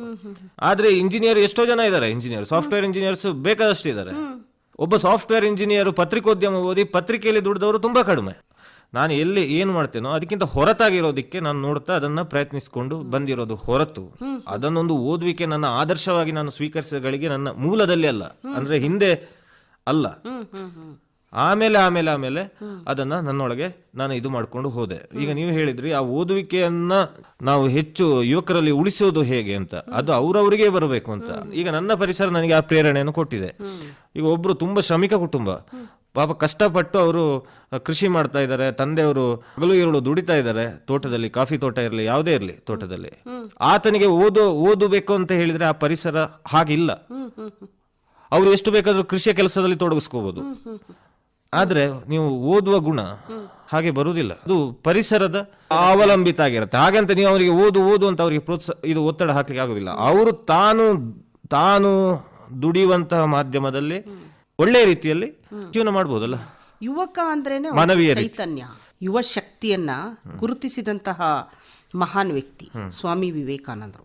ಪ್ರತಿದಿನ ಅವರ ಒಂದು ವಾಕ್ಯವನ್ನ ಯುವ ಸಮೂಹ ಓದಿದ್ರೆ ಖಂಡಿತವಾಗ್ಲೂ ತನ್ನಲ್ಲಿ ತಾನು ಒಂದು ವೈವಿಧ್ಯತೆಯನ್ನ ಗುರುತಿಸ್ಕೋಬಹುದು. ನೀವು ಹೇಳಿದ್ರಿ ಮಾರ್ಗದರ್ಶನ ಅಗತ್ಯ, ಮಾರ್ಗದರ್ಶಕರು ಅಂತ ಇಲ್ಲದಾಗ ಆತ ಹಾದಿ ತಪ್ಪುತ್ತಾನೆ, ಅವನನ್ನ ಮೇಲೆತ್ತಿ ನಿಲ್ಲಿಸುವಂತಹ ಕೈಗಳು ಕಡಿಮೆ ಅಂತ ನೀವು ಹೇಳ್ತೀರಾ. ಆದರೆ ಓದಿದಂತಹ ಯುವಕನಿಗೆ ತನ್ನ ಭವಿಷ್ಯದ ಬಗ್ಗೆ ಒಂದು ಕನಸಿರ್ಲೇಬೇಕಲ್ವಾ? ಆ ಕನಸು ಇಲ್ವಾ ಇಂದಿನ ಯುವ ಸಮೂಹದಲ್ಲಿ? ಮೇಡಮ್, ಈಗ ನನ್ನನ್ನು ಸೇರಿಸಿ, ಎಲ್ಲರಿಗಿಂತ ಹೊರತಾಗಿ ಅಂದರೆ ನಾನು ಆ ಯುವ ಸಮೂಹದಲ್ಲಿ ನನ್ನನ್ನು ಸೇರಿಸಿ, ನನ್ನ ಪರಿಸರದ ಪ್ರೇರಣೆ ಹೇಗಿದೆ ಅಂತ ಹೇಳಿದರೆ, ನಾನು ಚೆನ್ನಾಗಿ ದುಡ್ಡು ಮಾಡಬೇಕು, ಈ ಥರನೇ ಬರುವುದು. ಅಂದರೆ ಈಗಿನ ಕಾಲವೇ ಹಾಗೆ ಆಗಿದೆ. ದುಡ್ಡು ಗಳಿಸ್ಬೇಕಂದ್ರೆ ಅದು ಬೇಗ ಆಗಬೇಕು, ಶ್ರಮವಿಲ್ಲದೆ ಬರಬೇಕು. ಅದು ಅದಕ್ಕೆ ಪುಸಲಾವಣೆ ಮಾಡೋದಕ್ಕೆ ಎಲ್ಲ ಇದೆ, ಆನ್ಲೈನು, ಈ ಥರ ಎಷ್ಟೋ ಆಪ್ಷನ್ಗಳು ಪ್ರೇರಣೆ ಕೊಡುತ್ತೆ. ಆದರೆ ನಾನು ಹೇಳೋದು, ನಾವು ಇಂಥ ಅರ್ಜೆಂಟಲ್ಲಿ ದುಡ್ಡು ಮಾಡುವ ಎಲ್ಲ ವ್ಯಸನಗಳು ಕೂಡ ಅದು ಹಾಳೆ, ಅದು ದೀರ್ಘಕಾಲ ಬರುವಂಥದ್ದಲ್ಲ. ಮಾನವೀಯ ನೆಲೆಗಟ್ಟಲ್ಲಿ ಇರುವಂತಹ ಕೆಲಸಗಳನ್ನು ನಾವು ಮಾಡಬೇಕು ಅಂತ, ಮನುಷ್ಯತ್ವ ಇರುವಂತಹ ಕೆಲಸಗಳು. ಶೀಘ್ರವಾಗಿ ಬರುವುದು ಎಲ್ಲವೂ ಅಷ್ಟೇ ಅಂತ, ತಾತ್ಕಾಲಿಕ ಅಂತ, ಅದು ಯಾವುದೇ ಇರಲಿ, ಅದು ಯುವಕನಿಗೆ ಶೋಭೆ ತರುವಂಥದ್ದಲ್ಲ ಅಂತ. ಅದು ಯುವಕರಿಗೆ ಅಂತಲ್ಲ, ಅದಕ್ಕೆ ವಯಸ್ಸಿನ ಮಿತಿಯೇ ಇಲ್ಲ. ವಯಸ್ಸಾದವರು ಕೂಡ ಆನ್ಲೈನ್ ಗೇಮ್ ಆಡ್ತಾ ಇರ್ತಾರಲ್ವಾ. ಶೀಘ್ರವಾಗಿ ಬರುವ ದುಡ್ಡು ಯಾವುದು ಶಾಶ್ವತ ಅಲ್ಲ ಅಂತ, ಅದು ಶೀಘ್ರವಾಗಿ ಕಳ್ಕೊಂಡು ಹೋಗುತ್ತೆ ಅಂತ ನನ್ನ ನಂಬಿಕೆ. ಅಂದ್ರೆ ಮಾನವೀಯ ಮೌಲ್ಯಗಳು ನಾಶವಾಗ್ತಾ ಹೋಗುತ್ತೆ. ಮಾನವೀಯ ಮೌಲ್ಯಗಳು ಇರುವಂತಹ ಕೆಲಸಗಳು ಹುಡುಕಿದ್ರೆ ಅದು ನಾವು ಫೋಕಸ್ಡ್ ಆಗಿರ್ತೀವಿ ಅಂತ. ಇನ್ನು ನಿಮ್ಮ ಇತರ ಹವ್ಯಾಸಗಳು? ಮೇಡಮ್, ನಂದು ಇತರ ಹವ್ಯಾಸಗಳು ಅಂದರೆ, ನನಗೆ ಬೇರೆ ಬೇರೆ ರೀತಿಯ ಸಸ್ಯಗಳು, ಗಿಡಗಳು ಅದನ್ನು ತಂದು ನಾನು ತೋಟದಲ್ಲಿ ನೆಡೋದು ತುಂಬ ಇಷ್ಟ. ಒಂದು ಹವ್ಯಾಸ ಅದು ಇತ್ತೀಚೆಗೆ ನಾವು ರೂಢಿಸಿಕೊಂಡಿರೋದು. ಅಂದರೆ ಎಲ್ಲಿಯೋ ದಾರಿ ಬದಿಯಲ್ಲಿ ಒಂದು, ಅಥವಾ ಯಾರೋ ಮನೆಗೆ ಹೋಗ್ಬೇಕಾದ್ರೆ ಏನೋ ಒಂದು ವಿಭಿನ್ನವಾದ ಒಂದು ಹೂ ಕಾಣ್ತು, ಇನ್ನೊಂದು ಏನೋ ಕಾಣಿಸ್ತು, ಅದು ನನ್ನ ತೋಟದಲ್ಲಿ ಇರಬೇಕು ಅಂತ, ಅದು ನನಗೆ ಆಸಕ್ತಿ ಇದೆ. ಯಾಕಂದ್ರೆ ಆ ಗಿಡವನ್ನ ತೆಗೆದು ನಮ್ಮ ತೋಟದಲ್ಲಿ ತಂದ್ರೆ ಅವರ ಒಂದು ಅರ್ಧ ಸಂಪತ್ತನ್ನೇ ತಗೊಂಡು ಇಟ್ಟ ಹಾಗೆ ನನ್ನ ಭಾವನೆ, ನಂಬಿಕೆ. ಹಾಗಾಗಿ ಅದೊಂದು ಆಸಕ್ತಿ. ಆಮೇಲೆ ಸಿನಿಮಾಗಳನ್ನು ನೋಡ್ತೀನಿ, ನಾಟಕ ನೋಡೋದು ಬಹಳ ಆಸಕ್ತಿ. ಸಿನಿಮಾಗಿಂತ ನನಗೆ ನಾಟಕ ನೋಡೋದು ಆಸಕ್ತಿ. ಯಾವ ನಾಟಕವನ್ನ ನೀವು ವೀಕ್ಷಿಸಿದ್ದೀರಿ? ನಾನು ಸದ್ಯ ಕೊಪ್ಪಳ ಅಭಿನಯವನ್ನ ಮಾಡ್ತೀರಾ? ಹಿಂದೆ ನನಗೆ ಅಭಿನಯ ಮಾಡುವ ಆಸಕ್ತಿ ಇತ್ತು, ಬಹುಶಃ ಈಗಲೂ ಒಳಗೆ ಇರ್ಬೋದು, ಅಭಿನಯ ಮಾಡುವ ಆಸಕ್ತಿ ಇತ್ತು. ಆದ್ರೆ ನನಗೆ ವೇದಿಕೆ ಸಿಗ್ಲಿಲ್ಲ. ಸಿಕ್ಕಿದ್ರೆ ನಾನು ಹೇಳಿದ್ದಲ್ಲ, ಖಂಡಿತ ಮಾಡ್ತೀರಿ, ದಿಟ್ಟವಾಗಿ ಇರುತ್ತೆ. ನನಗೆ ಅವಕಾಶ ಸಿಕ್ಕಿಲ್ಲ. ನಾನು ಹಿಂದೆ ಸದ್ಯ ಕೊಪ್ಪಳಕ್ಕೆ ಹೋದಾಗ, ಅಂದ್ರೆ ಇದೇ ಕರ್ನಾಟಕ ಸಾಹಿತ್ಯ ಅಕಾಡೆಮಿ ಪ್ರಶಸ್ತಿ ಆ ಟೈಮಲ್ಲಿ ನಾನು ಅಲ್ಲಿ ಒಂದು ನಾಟಕ ನೋಡಿದ್ದೆ. ಅಂದ್ರೆ ಅದು ಒಂಥರ ಹೇಗೆ ಪ್ರೊಫೆಷನಲ್ ಥಿಯೇಟರ್ ನಾಟಕ ಅಲ್ಲ, ಹವ್ಯಾಸಿ ತಂಡದ ಒಂದು ನಾಟಕ. ಅದು ನೋಡಿದ್ದೀನಿ ನಾನು. ಆ ನಾಟಕದ ಹೆಸರು ತಾಯಿಯ ಋಣ ಮಣ್ಣಿನ ಗುಣ ಅಂತ ಹೇಳಿ. ಅದು ಹಾಸ್ಯ ಭರಿತವಾದ ನಾಟಕ, ಕಾಮಿಡಿ ನಾಟಕ. ಮತ್ತೆ ಆ ಕಡೆ ಬಯಲು ಪ್ರದೇಶದಲ್ಲೆಲ್ಲ ನಾಟಕವನ್ನ ಸಿನಿಮಾಗಳಿಂದ ಹೆಚ್ಚು ಅದ್ದೂರಿಯಿಂದ ನೋಡುವವರಿದ್ದಾರೆ, ಸಂಭ್ರಮಿಸಿ ನೋಡುವವರಿದ್ದಾರೆ. ಅದು ನನಗೆ ಬಹಳ ಖುಷಿ ಆಯ್ತು. ನಿಮ್ಮ ಗ್ರಹಿಕೆಯಲ್ಲಿ ಅದು ಕೂಡ ಒಂದು. ಹೌದು. ಈಗ ನೀವು ಗಿಡಗಳು ಅಂತ ಹೇಳಿದ್ರಿ, ಕೃಷಿಯಲ್ಲಿ ನಿಮ್ಮನ್ನ ನೀವು ತೊಡಗಿಸ್ಕೊಂಡಿದ್ದೀರಾ? ಕೃಷಿ ನನ್ನ ಅಜ್ಜನಿಂದ ತಂದೆಗೆ, ಅವರಿಂದ ನನಗೆ ಬಂದಂತ ಸಂಪತ್ತು, ಭೂಮಿ ಇರುವುದು ನನಗೆ. ಅದರಲ್ಲಿ ನಾನು ಈಗ ಕೃಷಿಯಲ್ಲಿ ತೊಡಗಿಸಿದ್ದೇನೆ ಅಂತ ಹೇಳಿದ್ರೆ, ನಾನು ಸ್ವಲ್ಪ ಕಾಫಿ ಹಾಗಿರೋದು ಹಾಕಿದ್ದೀನಿ, ಒಂದಷ್ಟು ಗಿಡ. ಮತ್ತೆ ಹೆಚ್ಚಾಗಿ ತಂದೆ ಹಾಕಿದ್ದನ್ನ ನಾನು ನೋಡ್ತಾ ಇದ್ದೀನಿ, ಗಿಡಗಳು ಚೆನ್ನಾಗಿದೆಯಾ ಹಾಗೆ. ತೊಡಗಿಸಿಕೊಂಡಿದ್ದೇನೆ ಅಂತ ಹೇಳಿದ್ರೆ ತೊಡಗಿಸಿಕೊಂಡಿದ್ದೀನಿ, ಇಲ್ಲ ಅಂದ್ರೆ ಇಲ್ಲ. ನಾನು ಇಲ್ಲೇ ಇರಬೇಕು ಅಂತ ಇಲ್ಲ ಮೇಡಮ್, ಅದು ಇಲ್ಲ. ನೋಡ್ಬಹುದಷ್ಟೇ, ಒಳಗೊಳ್ಳೋದು ಕಷ್ಟ ಇದೆ. ಅದನ್ನ ತನ್ನದನ್ನಾಗಿಸ್ಕೊಳ್ಳೋದಿಕ್ಕೆ ನೀವು ಹೋಗಿಲ್ಲ? ನನ್ನದೇ. ಆದ್ರೆ ನಾನು ಕೃಷಿ ಮಾಡ್ತಾ ಇದ್ದಾರೆ, ನೀವು ವೀಕ್ಷಣೆ ಮಾಡ್ತಾ ವೀಕ್ಷಣೆ ಮಾಡ್ತಾ ಇದ್ದೀನಿ, ನೋಡ್ತಾ ಇದ್ದೀನಿ. ನನ್ನದಲ್ಲೇ ಸ್ವತಃ ನನ್ನ ಭೂಮಿಯಲ್ಲಿ ನಾನು ನಟ್ಟಿದ್ದೇನೆ ಸಸಿಗಳನ್ನ, ನಾನು ಅದನ್ನ ವೀಕ್ಷಣೆ ಮಾಡ್ತಾ ಇದ್ದೇನೆ. ನಾನು ಹೆಚ್ಚಾಗಿ ಗೊಬ್ಬರಗಳನ್ನ ಹಾಕುದಿಲ್ಲ. ಅದು ಅದರ ರೀತಿಯಲ್ಲೇ ಫುಕಾಕೋ ಕೃಷಿ ಪದ್ಧತಿ ಅಂತ, ಅದು ಅದರ ರೀತಿಯಲ್ಲೇ ಬೆಳೆಯೋದು. ಅದಕ್ಕೆ ನಾನು ಅಷ್ಟೇ ಕಳೆಯನ್ನೆಲ್ಲ ಕೊಚ್ಚಿ ಹಾಕುವ ಕೆಲಸ ಮಾಡೋದು. ವರ್ಷಕ್ಕೆ 2 ಸಾರಿ ಕಳೆ ಕೊಚ್ತೀನಿ. ಒಟ್ಟಾರೆ ಕೃಷಿಯಲ್ಲಿ ನೀವು ತೊಡಗಿಸ್ಕೊಂಡಿದ್ದೀರಿ, ಆ ಒಂದು ಸವಿಯನ್ನ ಉಂಡಿದ್ದೀರಿ. ಹೌದು. ಭೂಮಿ ಅಂದ್ರೆ ಪ್ರೀತಿ ಇದೆ, ಆದ್ರೆ ಅದನ್ನೇ ನಾನು ತನ್ನದಾಗಿಸ್ಕೊಳ್ಬಿಡ್ತೀನಿ ಅನ್ನೋದು ನಿಮ್ಮಲ್ಲಿ ಆಗ್ತಾ ಇಲ್ಲ. ಅಲ್ಲ, ನಾನು ದೊಡ್ಡ ಕೃಷಿಕ, ನಾನು ಆದರ್ಶ ಕೃಷಿಕ, ಆ ರೀತಿಯಾಗಿ ನಾನು ಹೇಳೋದಿಲ್ಲ. ಆಗ್ಬೇಕು ಅಂತ ಕನಸಿದೆಯಾ ಯುವಕನಿಗೆ? ನಾನು ಅದಕ್ಕೆ ಏನು ಬೇಕಾ ಅಷ್ಟನ್ನು ಮಾಡ್ತೇನೆ ಅಷ್ಟೇ. ಈಗ ಕಳೆ ಬರುತ್ತೆ, ಕಳೆಯನ್ನ ಕಡಿದು ಹಾಕುದು. ಈಗ ಓದಿದಂತಹ ಎಷ್ಟೋ ಯುವಕರು ಮರಳಿ ಮಣ್ಣಿಗೆ ಅಂತ ಕೃಷಿಯತ್ತ ಮುಖ ಮಾಡಿದ್ದಾರೆ. ನಾವು ಸಾವಿರಾರು ಲೇಖನಗಳನ್ನ ಓದ್ತೇವೆ, ಅದರಲ್ಲಿ ಅವರು ಒಂದು ಹೆಸರನ್ನು ಕೂಡ ಮಾಡಿದ್ದಾರೆ. ಅಂದ್ರೆ ಒಂದು ಸಂದೇಶವನ್ನ ಸಾರಿದ್ದಾರೆ. ಕೃಷಿ ಅಂದ್ರೆ ಏನು, ಯುವಕ ಮತ್ತೆ ಕೃಷಿಗೆ ಇರುವಂತಹ ಸಂಬಂಧವನ್ನ ಅವರು ಸಂದೇಶದ ಮುಖಾಂತರ ಅವರು ಸಾರಿದ್ದಾರೆ. ತೃಪ್ತಿಯನ್ನೂ ಕಂಡಿದ್ದೇನೆ ಅಂತ ಅವರು ಹೇಳ್ಕೊಂಡಿದ್ದಾರೆ. ನಿಮಗೆ ಅಂತಹ ಕನಸು ಇದೆಯಾ, ಇಲ್ಲ ಅನ್ನೋದಾದ್ರೆ ಯಾಕೆ ಅಂತ ಹೇಳಬಹುದಾ? ಮೇಡಮ್, ನಾವು ಕೇವಲ ಕೃಷಿಯನ್ನು ನಂಬಿ ಈಗಿನ ಕಾಲದಲ್ಲಿ ಜೀವನ ಮಾಡೋದು ಬಹಳ ಕಷ್ಟ ಇದೆ, ನಿರ್ವಹಣೆ ಆಗೋದಿಲ್ಲ. ಯಾಕಂದ್ರೆ ಕೃಷಿಯಲ್ಲಿ ಬರುವ ಲಾಭವನ್ನ ನಾವು ವಾಪಸ್ ಕೃಷಿಗೆ ಹಾಕಿದ್ರೆ ನಮ್ಮ ಸಂಸಾರಕ್ಕೆ ಉಳಿಯುವುದಿಲ್ಲ. ನಮಗೆ ಇನ್ನೊಂದು ಕೆಲಸ ಬೇಕೇ ಬೇಕು. ನಾವು ಆ ಕೆಲಸವನ್ನು ಮಾಡ್ತಾ ಕೃಷಿಯನ್ನು ನೋಡ್ಕೊಂಡಿದ್ರೆ ಅದು ವಾಸಿ. ನಾನು ಆ ಧರ್ಮದಲ್ಲಿ ಇದ್ದೇನೆ, ಅಂದ್ರೆ ಇನ್ನೊಂದು ಕೆಲಸ ನನಗೆ ಬೇಕು. ಈಗ ನಾನು ಸಂಪೂರ್ಣ ಮಟ್ಟದಲ್ಲಿ ನಾನು ಕೃಷಿಯಲ್ಲೇ ತೊಡಗಿರೋದು, ಆದ್ರೆ ಒಂದು ಕೆಲಸ ಹುಡುಕ್ತಾ ಇದ್ದೇನೆ. ನನಗೆ ಆ ಕೆಲಸ ಸಿಕ್ಕಿದಾಗ ನಾನು ನನ್ನ ಫ್ರೀ ಟೈಮ್ ಅಲ್ಲಿ ಭೂಮಿಗೆ ಬಂದು ಅಲ್ಲಿ ಸ್ವಲ್ಪ ಕೆಲಸ ಮಾಡಿ ನಂತರ ಹೋಗೋದು, ಅಲ್ಲಿ ದುಡಿಯೋದು, ಅಲ್ಲಿದ್ದೇ ವಾಪಸ್ ತಂದು ಆ ದುಡ್ಡನ್ನ ನಾನು ಇಲ್ಲಿಗೆ ಹಾಕುದು. ಕೃಷಿಯ ದುಡ್ಡು ಕೃಷಿಗೆ ಹಾಕಿದ್ರೆ ಉಳಿಯುವುದಿಲ್ಲ. ಹೊರಗೆ ನಾವು ದುಡಿದ ದುಡ್ಡನ್ನು ಹಾಕಿದ್ರೆ ಖಂಡಿತವಾಗಿ ಕೃಷಿಯನ್ನ ನಿರ್ವಹಣೆ ಮಾಡಬಹುದು, ಒಂದು ಸಂಪನ್ನತೆಯನ್ನ ಕಾಣಬಹುದು. ಸಂಪನ್ನತೆಯನ್ನ ಕಾಣಬಹುದು. ಹಾಗಾಗಿ ನಾನು ಅದು ಎರಡು ಬೇಕು ಅಂತ ಬಯಸುವನು. ಕೃಷಿ ನಾನು ಬೇಡ ಅಂತ ಹೇಳುದಿಲ್ಲ. ಕೃಷಿಗೆ ಬಹಳ ಭವಿಷ್ಯ ಇದೆ. ಈಗಲೇ ನೋಡಿ, ಆ ಕಾಫಿಗೆ ಎಷ್ಟು ಕೆಜಿಗೆ ಈಗ 250 ರೂಪಾಯಿ ಚಿಲ್ಲರೆ ಇದೆ. ಮುಂದೆ ಅದು ಜಾಸ್ತಿಯೇ ಆಗ್ತಾ ಹೋಗುತ್ತೆ, ಯಾಕಂದ್ರೆ ಕೃಷಿ ಮಾಡುವವರೇ ಇಲ್ಲ. ಕೃಷಿ ಬೇಕು, ಆದ್ರೆ ಇನ್ನೊಂದು ಕೆಲಸ ಬೇಕು ಹೊರಗಡೆ ಇತ್ತು, ಆ ಮೂಲಕ ನಡೆಸ್ತಾ ಹೋಗ್ಬೇಕು. ಅಂದ್ರೆ ಬೇರೆ ಯುವಕರು ಕೂಡ ಈ ರೀತಿಯ ಸಮಸ್ಯೆಗಳನ್ನ ಎದುರಿಸ್ತಾ ಇರಬಹುದಾ ನಮ್ಮ ಒಂದು ಪ್ರಕೃತಿಯ ಭಾಗದಲ್ಲಿ? ಇದಾರೆ, ಎಲ್ಲರೂ ಬಿಟ್ಟು ಹೋಗ್ತಾ ಇದಾರಲ್ಲ, ಕೃಷಿಯನ್ನೇ ಬಿಟ್ಟು ಭೂಮಿಯನ್ನೇ ಮಾರಾಟ ಮಾಡಿ ಹೋಗಿ ಅಪಾರ್ಟ್ಮೆಂಟ್ ಅಲ್ಲೆಲ್ಲ. ಈಗ ಬರಹಗಾರರಾಗಿ ನಾವು ಭೂಮಿಯನ್ನು ಮಾರ್ಕೊಳ್ತೀವಿ, ಇರುವಂತಹ ಗಿಡ ಮರಗಳನ್ನು ನಾವು ಕತ್ತರಿಸ್ತಾ ಇದ್ದೀವಿ, ದೊಡ್ಡ ದೊಡ್ಡ ಕಟ್ಟಡವನ್ನ ಕಟ್ತಾ ಇದ್ದೀವಿ, ಮತ್ತೆ ಇರುವಂತಹ ಕೆರೆ ಕಟ್ಟೆಗಳನ್ನ ಮುಚ್ತಾ ಇದ್ದೀವಿ, ಅದ್ರ ಮೇಲೆ ಬಿಲ್ಡಿಂಗ್ಗಳನ್ನ ಕಟ್ಕೋತಾ ಇದ್ದೀವಿ. ಬರಹಗಾರರಾಗಿ ಮನುಷ್ಯನ ಮುಂದಿನ ಪೀಳಿಗೆಯ ಪರಿಸ್ಥಿತಿ ಏನಿರಬಹುದು ಅಂತ ನೀವು ಚಿತ್ರಣವನ್ನ ಮಾಡಿದ್ದೀರಾ ಮೇಡಮ್? ಈಗ ನಿಮ್ಮ ಕವಿತೆ ಕವನದಲ್ಲಿ ಮುಂದೆ ಹೇಗೆ ಇರಬೇಕು ಅಂತ ನಾನು ಬಯಸೋನಲ್ಲ. ನನಗೆ ಈಗ ಪರಿಸರ ಹೇಗಿದೆ, ನಾನು ಅದಕ್ಕೆ ಪ್ರತಿಕ್ರಿಯೆ ಸ್ಪಂದನೆಯನ್ನು ಕೊಡ್ತೇನೆ. ಈಗ ಪರಿಸರ ಹೇಗಿದೆ ಅದನ್ನು ನಾನು ದಾಖಲೀಕರಣ ಮಾಡ್ತಾ ಹೋಗ್ತೇನೆ ಕವಿತೆಯಲ್ಲಿ. ಅದು ಸಾಹಿತ್ಯಿಕ ಭಾಷೆಯಲ್ಲಿ ಇರುತ್ತೆ, ಪತ್ರಿಕಾ ಭಾಷೆ ಅಲ್ಲ, ಸಾಹಿತ್ಯಿಕ ಭಾಷೆ. ಮುಂದೆ ಹೇಗೆ ಆಗತ್ತೆ ಆದರ್ಶದ ಕವಿತೆಗಳು ಅಂತ ನಾನು ಹೇಳೋದಿಲ್ಲ. ಈಗ ಏನಿದೆ ಸಂದರ್ಭ, ಅದಕ್ಕೆ ನಾನು ಪ್ರತಿಕ್ರಿಯೆ ಕೊಡೋದು. ಯಾಕಂದ್ರೆ ಮುಂದೆ ಇನ್ನೊಂದು 2 ಶತಮಾನ ಆದ್ಮೇಲೆ ಇವರೊಬ್ರು ಬರ್ದಿದ್ರು ಕವಿತೆ, ಆಗ ಆ ಸ್ವರೂಪ ಹೀಗಿತ್ತು ಅಂತ ತೋರಿಸ್ಲಿಕ್ಕೆ ಸುಲಭ, ಒಂದು ದಾಖಲೆ ಆಗತ್ತೆ ಅಂತ.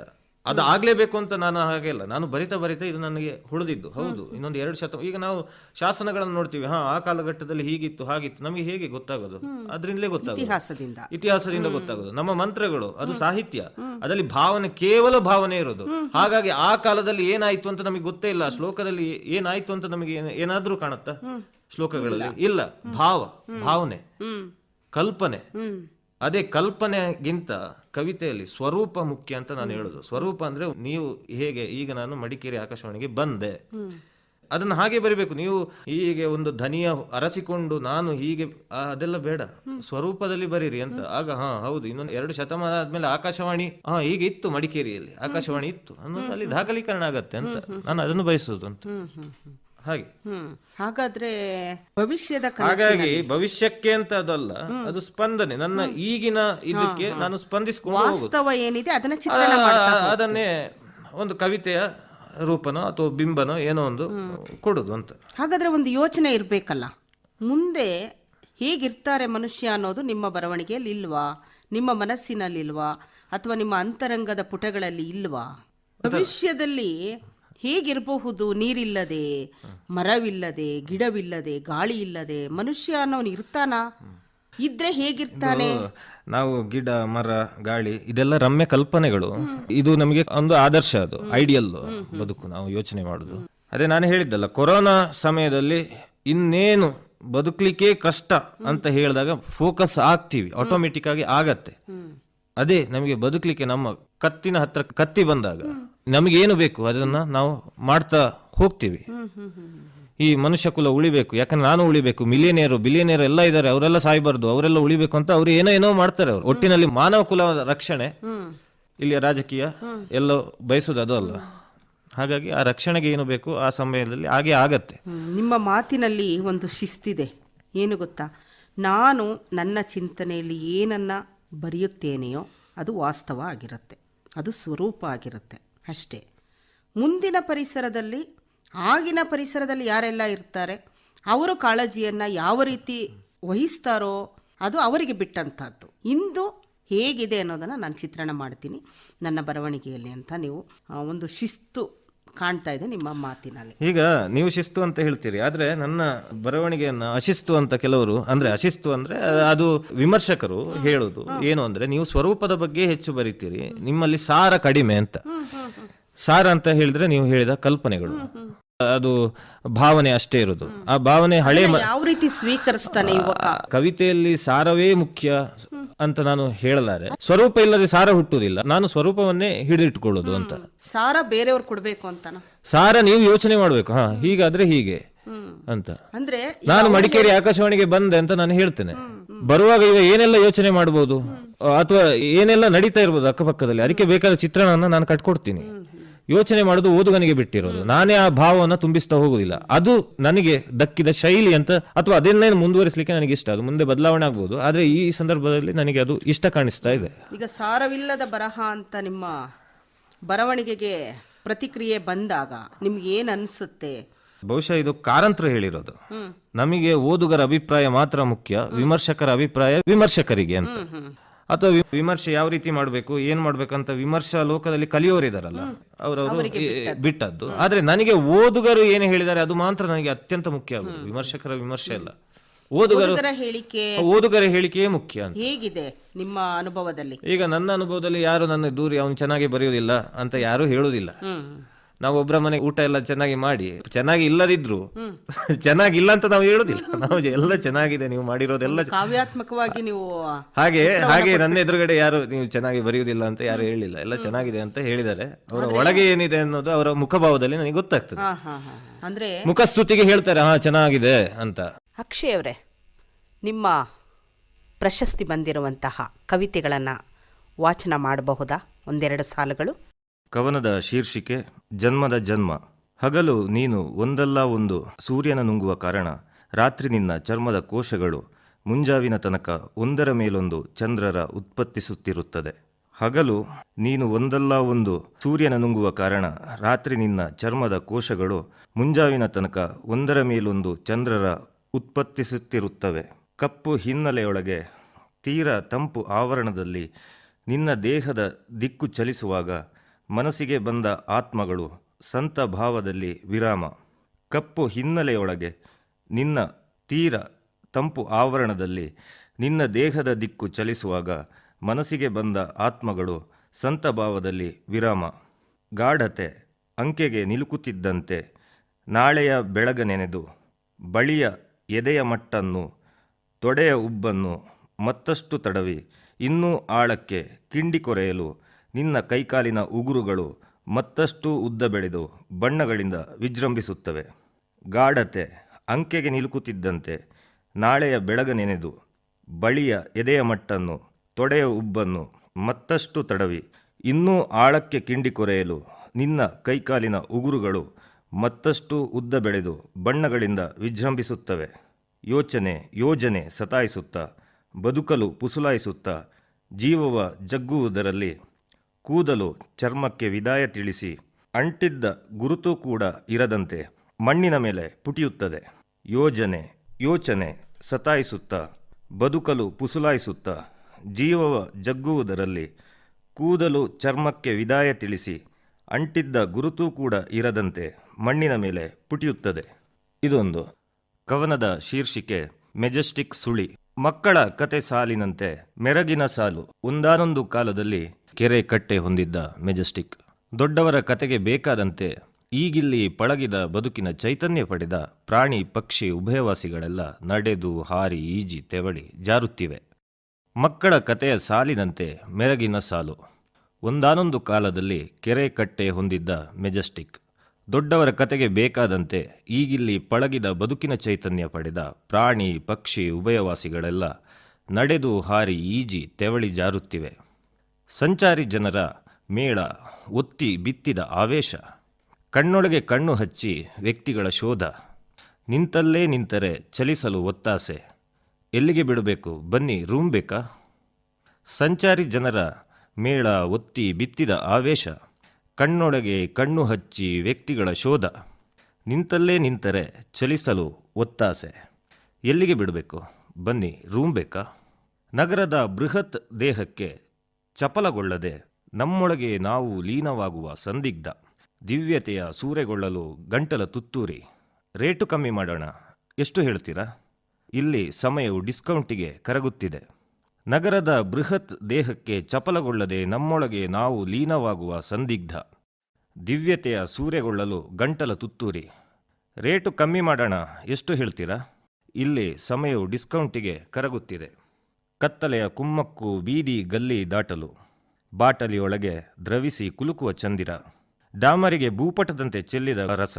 ಬೆಡಗು ಕಂಡು ಖರೀದಿಯ ಒಂದೇ ಹಾಕುವಿಕೆಗೆ ಇಲಾಸ್ಟಿಕ್ ಹಿಸಿದು ನೂಲು ತೆರೆದ ಉಡುಗೆ.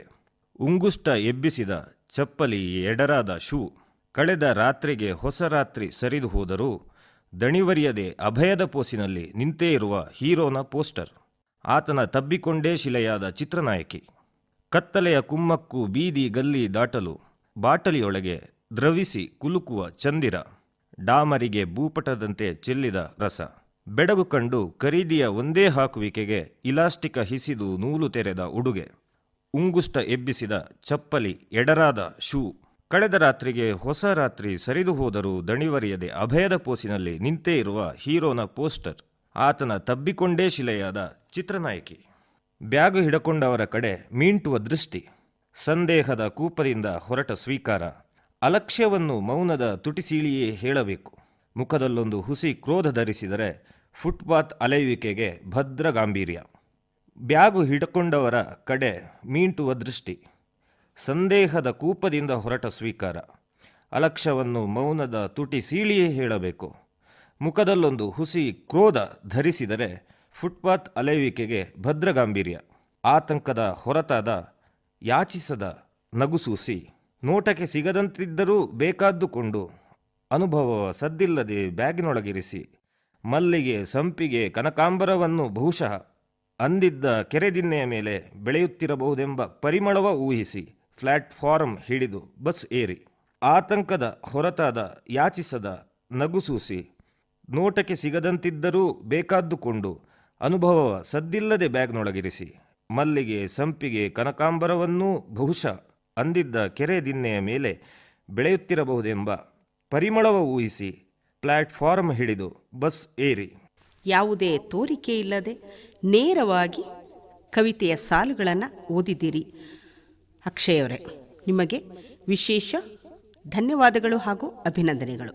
ಇನ್ನು ಯುವ ಶಕ್ತಿಗೆ ಎಲ್ಲವನ್ನೂ ಅರಗಿಸಿಕೊಳ್ಳುವಂತಹ ಶಕ್ತಿ ಇದೆ ಅಂತ ಅವರಿಗೂ ಕೂಡ ಗೊತ್ತು ಅಂತ ಅನ್ಸುತ್ತೆ. ಯುವ ಶಕ್ತಿ ಅಂತ ಈಗ ಎಲ್ಲರೂ ನಮ್ಮ ಹುಟ್ಟಿನಿಂದ ನಾವು ಎಲ್ಲ ಶಕ್ತಿವಂತರಾಗಿಯೇ ಹುಟ್ಟಿದ್ದು. ಆಮೇಲೆ ದೊಡ್ಡದಾದ್ಮೇಲೂ ನಾವು ಈ ಏನು ಅಲ್ಲ, ಈಗ ನೀವೇ ಬರ್ದಿದ್ದೀರಿ. ಅಲ್ಲಿ ಶಕ್ತಿ ಕಡಿಮೆ ಆಗೋದಿಲ್ಲ. ಎಲ್ಲ ಕೂಡ ಬಂದ್ಬಿಟ್ಟಿದೆ 18ರಿಂದ 28ರವರೆಗಿನ ಕವಿತೆಗಳು ಅಂತ.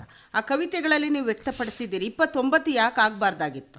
ಯಾಕೆಂದ್ರೆ ಒಂದು ನನ್ನ ಏಜ್, ನಾನು ಅಲ್ಲಿ ತನಕ ಬರ್ದಿದ್ದು ಕವಿತೆಗಳು 28ಕ್ಕೆ ನಿಲ್ಲಿಸಿದ್ದೇನೆ, ಮತ್ತೆ ನಾನು ಮುಂದುವರಿಸಲಿಲ್ಲ.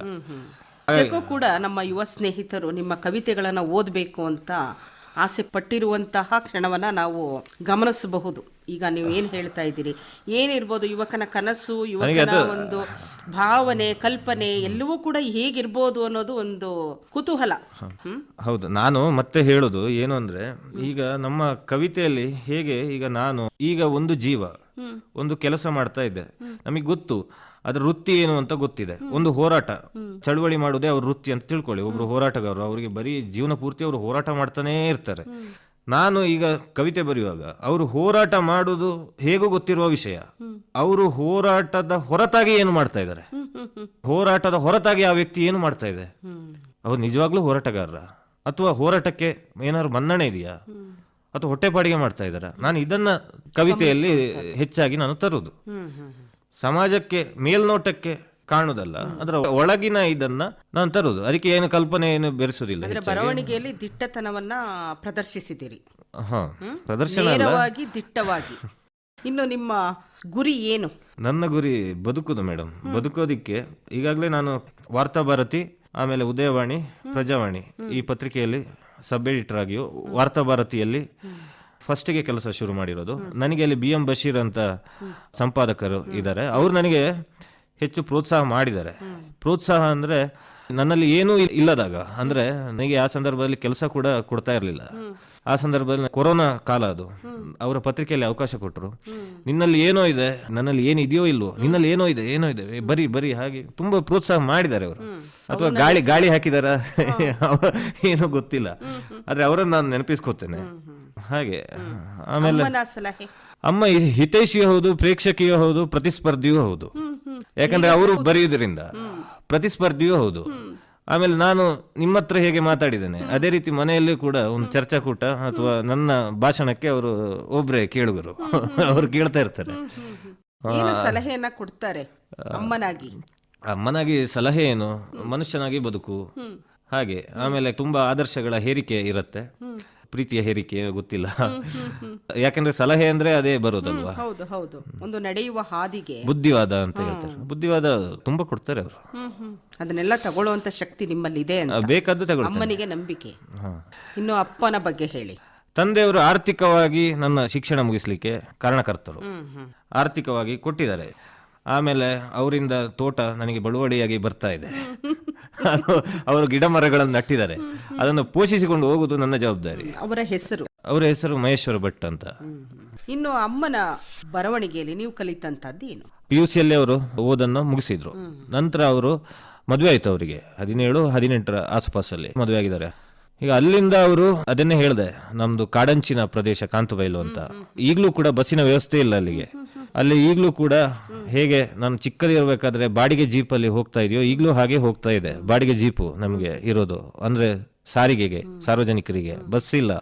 ಆ ಟೈಮಲ್ಲಿ ಅವರು ಅದೇ ಯಾವುದೇ ಸಂಪರ್ಕ ಸವಲತ್ತು ಇಲ್ಲದ ಆ ಒಂದು ಸಂದರ್ಭದಲ್ಲೂ ಅವರು ಅಷ್ಟೆಲ್ಲ ಕಷ್ಟಗಳ ನಡುವೆಯೂ ಬರೆದು, ಆಗ ಕುಟುಂಬ ದೊಡ್ಡದಾಗಿತ್ತು, ಕುಟುಂಬ ತಂದೆಯವರ ತಂಗಿ ಅವರೆಲ್ಲ ಇದ್ದ ಸಂದರ್ಭ.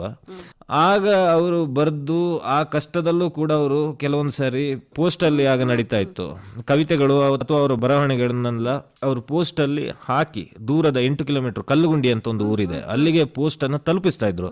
ಒಂದವ್ರ ತಂದೆ ಇರುವಾಗ ಕೊಡ್ತಾ ಇದ್ರು, ಇಲ್ಲಾಂದ್ರೆ ಜೀಪಿಗೆ ಅಲ್ಲಿ ಪೋಸ್ಟ್ ಹಾಕಿ ಅಂತ ಹೇಳ್ತಾ ಇದ್ರು. ಅಕಸ್ಮಾತ್ ಅದು ಆಗದಿದ್ರೆ ನಡ್ಕೊಂಡು ಹೋಗಿ ಆದ್ರೂ ಪೋಸ್ಟ್ ಹಾಕೋರು. ನನಗೆ ಇಂಥ ಗುಣಗಳೆಲ್ಲ ಇಷ್ಟ, ಅಂದ್ರೆ ದಿಟ್ಟತನ ಇದೆಯಲ್ಲ. ನನಗೆ ಕೆಲವು ಹಾಗೆ ಬದುಕಿನಲ್ಲಿ ಅವರು ನಡ್ಕೊಂಡು ಬಂದಂತ ದಿಟ್ಟತನ ನನಗಿಷ್ಟ. ಅವರ ಬರಹಕ್ಕಿಂತ ನನಗೆ ಕೃತಿಯಲ್ಲಿ ವ್ಯಕ್ತವಾಗುವ ದಿಟ್ಟತನಗಳು ನನಗೆ ಇಷ್ಟ ಆಗುದು. ವಾಸ್ತವವಾಗಿ ಅವರು ಎದುರಿಸಿದಂತಹ ಕ್ಷಣಗಳು, ಅದರಲ್ಲಿ ಅವರು ಹೇಗೆ ತನ್ನ ದಿಟ್ಟತನವನ್ನು ಪ್ರದರ್ಶನ ಮಾಡಿದ್ದಾರೆ ಅದು ನನಗೆ ಇಷ್ಟ ಆಗುದು. ನನಗೆ ವ್ಯಕ್ತಿಯ ಬರವಣಿಗೆಗಿಂತ ಅದಕ್ಕೆ ಪೂರಕವಾಗಿ ಅವರು ನಡ್ಕೊಂಡ ರೀತಿ, ಒಂದು ಪ್ರವಾಸ ಕಥನ ಬರಿಬೇಕಾದ್ರೆ ಅದಕ್ಕೆ ತಗೊಂಡಂತ ರಿಸ್ಕ್ ಅದು ನನಗೆ ಇಷ್ಟ ಆಗುದು. ಬರಹ ಸೆಕೆಂಡ್ರಿ. ಹಾಗೆ ಕೆಲವೆಲ್ಲ ರಿಸ್ಕ್ಗಳೆಲ್ಲ ಅವರು ತಗೊಂಡಿದ್ದಾರೆ, ಅದು ಇಷ್ಟ ಆಗುತ್ತೆ. ಅದು ನಮಗೆ ಏನದು ಮಾರ್ಗದರ್ಶನ ರೀತಿ, ನೀನು ನೋಡು ಅವ್ರು ಮಾಡಿದ್ದಾರೆ ಆ ರೀತಿ ಅನ್ಸುತ್ತೆ. ಒಂದು ಸಮಾಜದ ಮಹಿಳಾ ಲೋಕದಲ್ಲಿ ಸಾಕಷ್ಟು ಘಟನೆಗಳು ನಡೆಯುತ್ತೆ. ಅಂತಹದ್ರಲ್ಲಿ ಅಮ್ಮನ ಒಂದು ಕಷ್ಟಗಳನ್ನು ನೀವು ನೋಡಿ ಅವರ ಒಂದು ಬರಹದಲ್ಲಿನ ದಿಟ್ಟತನವನ್ನ ನೀವು ಅವರು ಎದುರಿಸಿದಂತಹ ಕ್ಷಣಗಳ ಬರಹಕ್ಕೆ ಬೇಕಾದಂತ ನಡೆಗಳು, ಒಂದು ಸಂಗತಿಗಳನ್ನ ನೀವು ತುಂಬ ಪ್ರೀತಿಯಿಂದ ವ್ಯಕ್ತಪಡಿಸ್ತಾ ಇದ್ದೀರಾ. ಇನ್ನು ಕಾರ್ಯಕ್ರಮದ ಕಡೆಯದಾಗಿ ನಿಮ್ಮ ಅಭಿಪ್ರಾಯ ಏನು? ಪ್ರಶಸ್ತಿ ಬಂದಿದೆ, ನಿಮ್ಮ ಸ್ನೇಹಿತರು, ನಿಮ್ಮ ಒಡ ಹುಟ್ಟಿದವರು, ನಿಮ್ಮ ಹಿತೈಷಿಗಳು ಯಾವ ರೀತಿ ಪ್ರತಿಕ್ರಿಯೆಯನ್ನ ವ್ಯಕ್ತಪಡಿಸಿದ್ರು ನಿಮಗೆ? ಮೇಡಮ್, ಈಗ 18ರಿಂದ 28 ಕವಿತೆಗಳು ಅಂತ ಬರೆಯುವಾಗ ನಾನು ಎಲ್ಲ ಹಸ್ತಪ್ರತಿಗಳಿಗೆ ಎಲ್ಲ ಕವಿತೆಗಳನ್ನೆಲ್ಲ ಕ್ರೋಢೀಕರಣ ಮಾಡಿ ನಾನು ಅಕಾಡೆಮಿಗೆ ಪ್ರಶಸ್ತಿಗೆ ಕಳಿಸ್ಬೇಕಾದ್ರೆ ನನಗೆ ವಯಸ್ಸು 30 ಆಗಿದೆ. ನನ್ನ ಬಹುಶಃ ಒಂದು 25-26 ವಯಸ್ಸಿನಲ್ಲಿ, ಅದು ಬೆಂಕಿ ಅಂತ ವಯಸ್ಸು. ನನಗೆ ಆಗ ಬಹಳ ಹುಮ್ಮಸ್ಸಿತ್ತು, ನನಗೆ ಬರಲೇಬೇಕು ಪ್ರಶಸ್ತಿ, ಯಾಕೆ ಬರೋದಿಲ್ಲ, ನಾನು ಇಷ್ಟೆಲ್ಲ ಕಷ್ಟಪಟ್ಟಿದ್ದೇನೆ, ಇಷ್ಟೆಲ್ಲ ಓದಿದ್ದೇನೆ, ಹಗಲು ರಾತ್ರಿಗಳನ್ನ ಕೊಲ್ತಾ ಇದ್ದೇನೆ ಬರೀ ಪುಸ್ತಕದ ಓದಿಗೆ. 3 ಗಂಟೆ ಮಲಗುವಾಗ, ಅಂದ್ರೆ ಗಂಭೀರ ಸಾಹಿತ್ಯವನ್ನ ನಾನು ಓದೋದು, ಗಂಭೀರ ಸಾಹಿತಿಗಳನ್ನು ಆಯ್ಕೆ ಮಾಡ್ತೀನಿ ಓದಿಗೆ. ನಾನು ಓದಿಗೆ ಸುಮಾರು ಸಮಯನ ವಿನಿಯೋಗಿಸ್ತಾ ಇರ್ತೀನಿ ದಿನದಲ್ಲಿ. ರಾತ್ರಿ ಕಾರಂತರು, SL ಭೈರಪ್ಪ, ಲಂಕೇಶ್, ತುಂಬಾ ಜನ ಇದ್ದಾರೆ. ಹಾಗೆ ಗಿರಡ್ಡಿ ಗೋವಿಂದರಾಜರು, ಬೇಂದ್ರೆ, ನಿರಂಜನರು, ವೈದೇಹಿ, ತೇಜಸ್ವಿ, ಕುವೆಂಪು ಅವರು ಇದೆ. ಹೀಗೆ ಒಟ್ಟಿನಲ್ಲಿ ನೀವು ಗಂಭೀರವಾಗಿ ಪುಸ್ತಕ ಕೃಷಿಯಲ್ಲಿ ತೊಡಗಿಸ್ಕೊಂಡವ್ರದ್ದು, ಬರವಣಿಗೆ ಕೃಷಿಯಲ್ಲಿ ತೊಡಗಿಸ್ಕೊಂಡವ್ರದ್ದು ಎಲ್ಲ ಓದ್ತಾ ಇದ್ದೆ. ಇಷ್ಟೆಲ್ಲ ಓದಿದ್ದೇನೆ. ಹಾಗೆ ಇಷ್ಟು ಓದಿದ್ದನ್ನ ತುಪು ಅಂತ ಮನಸ್ಸಿಗೆ ಬಂದ ಹಾಗೆ ನಾನು ಬರೆಯುವುದಿಲ್ಲ, ನಾನು ಅದನ್ನ ಅನುಭವಿಸಿ ಬರಿತಾ ಇರ್ತೀನಿ. ಹಾಗಾಗಿ ನನಗೆ ಬರಲೇಬೇಕು ಅನ್ನೋ ಹಪಹಪಿ ನನಗೆ 25ನೇ ವಯಸ್ಸಲ್ಲಿ ಇತ್ತು.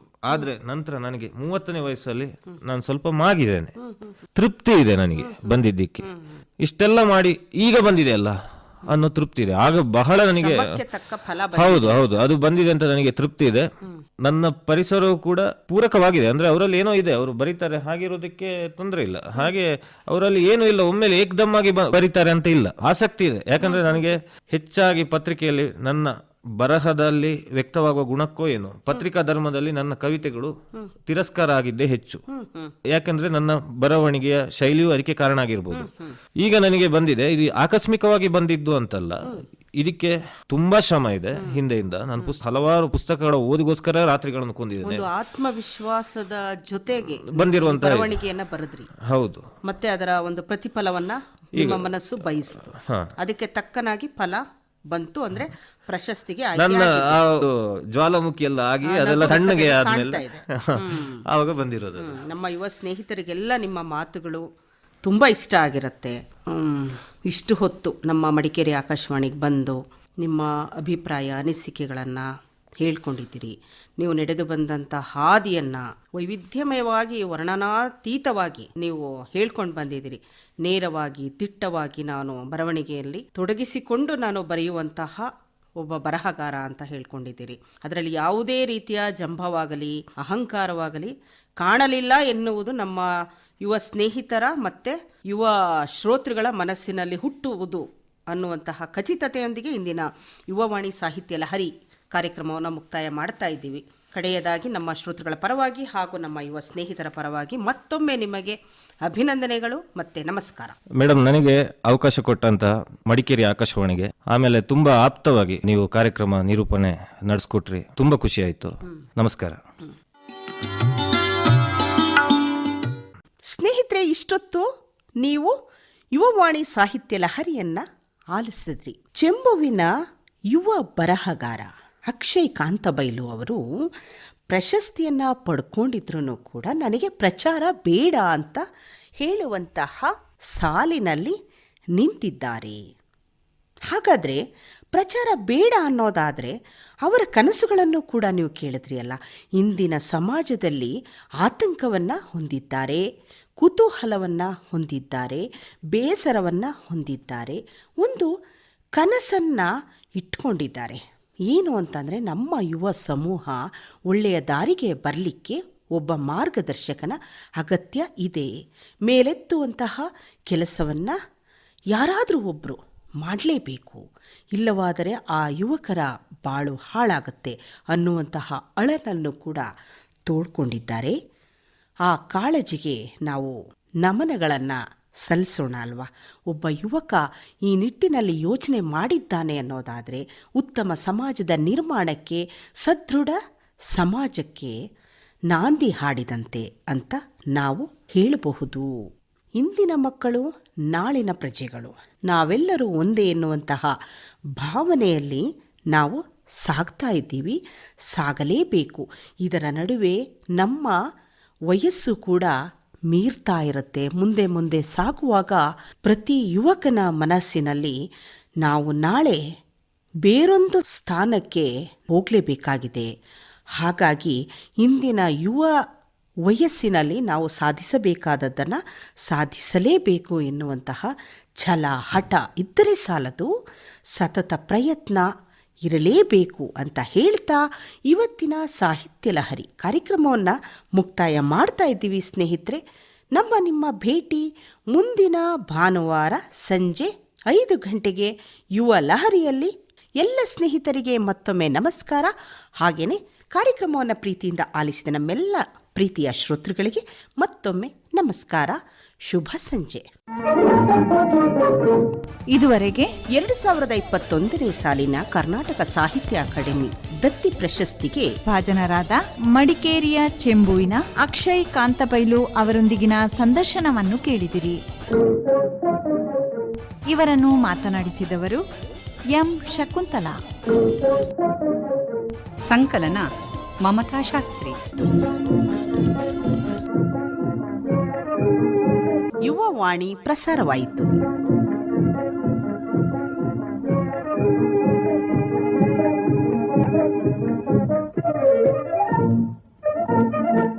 ಈ ಕಾರ್ಯಕ್ರಮ ಆಕಾಶವಾಣಿ ಮಡಿಕೇರಿ ಕೇಂದ್ರದಿಂದ ಮೂಡಿಬಂತು.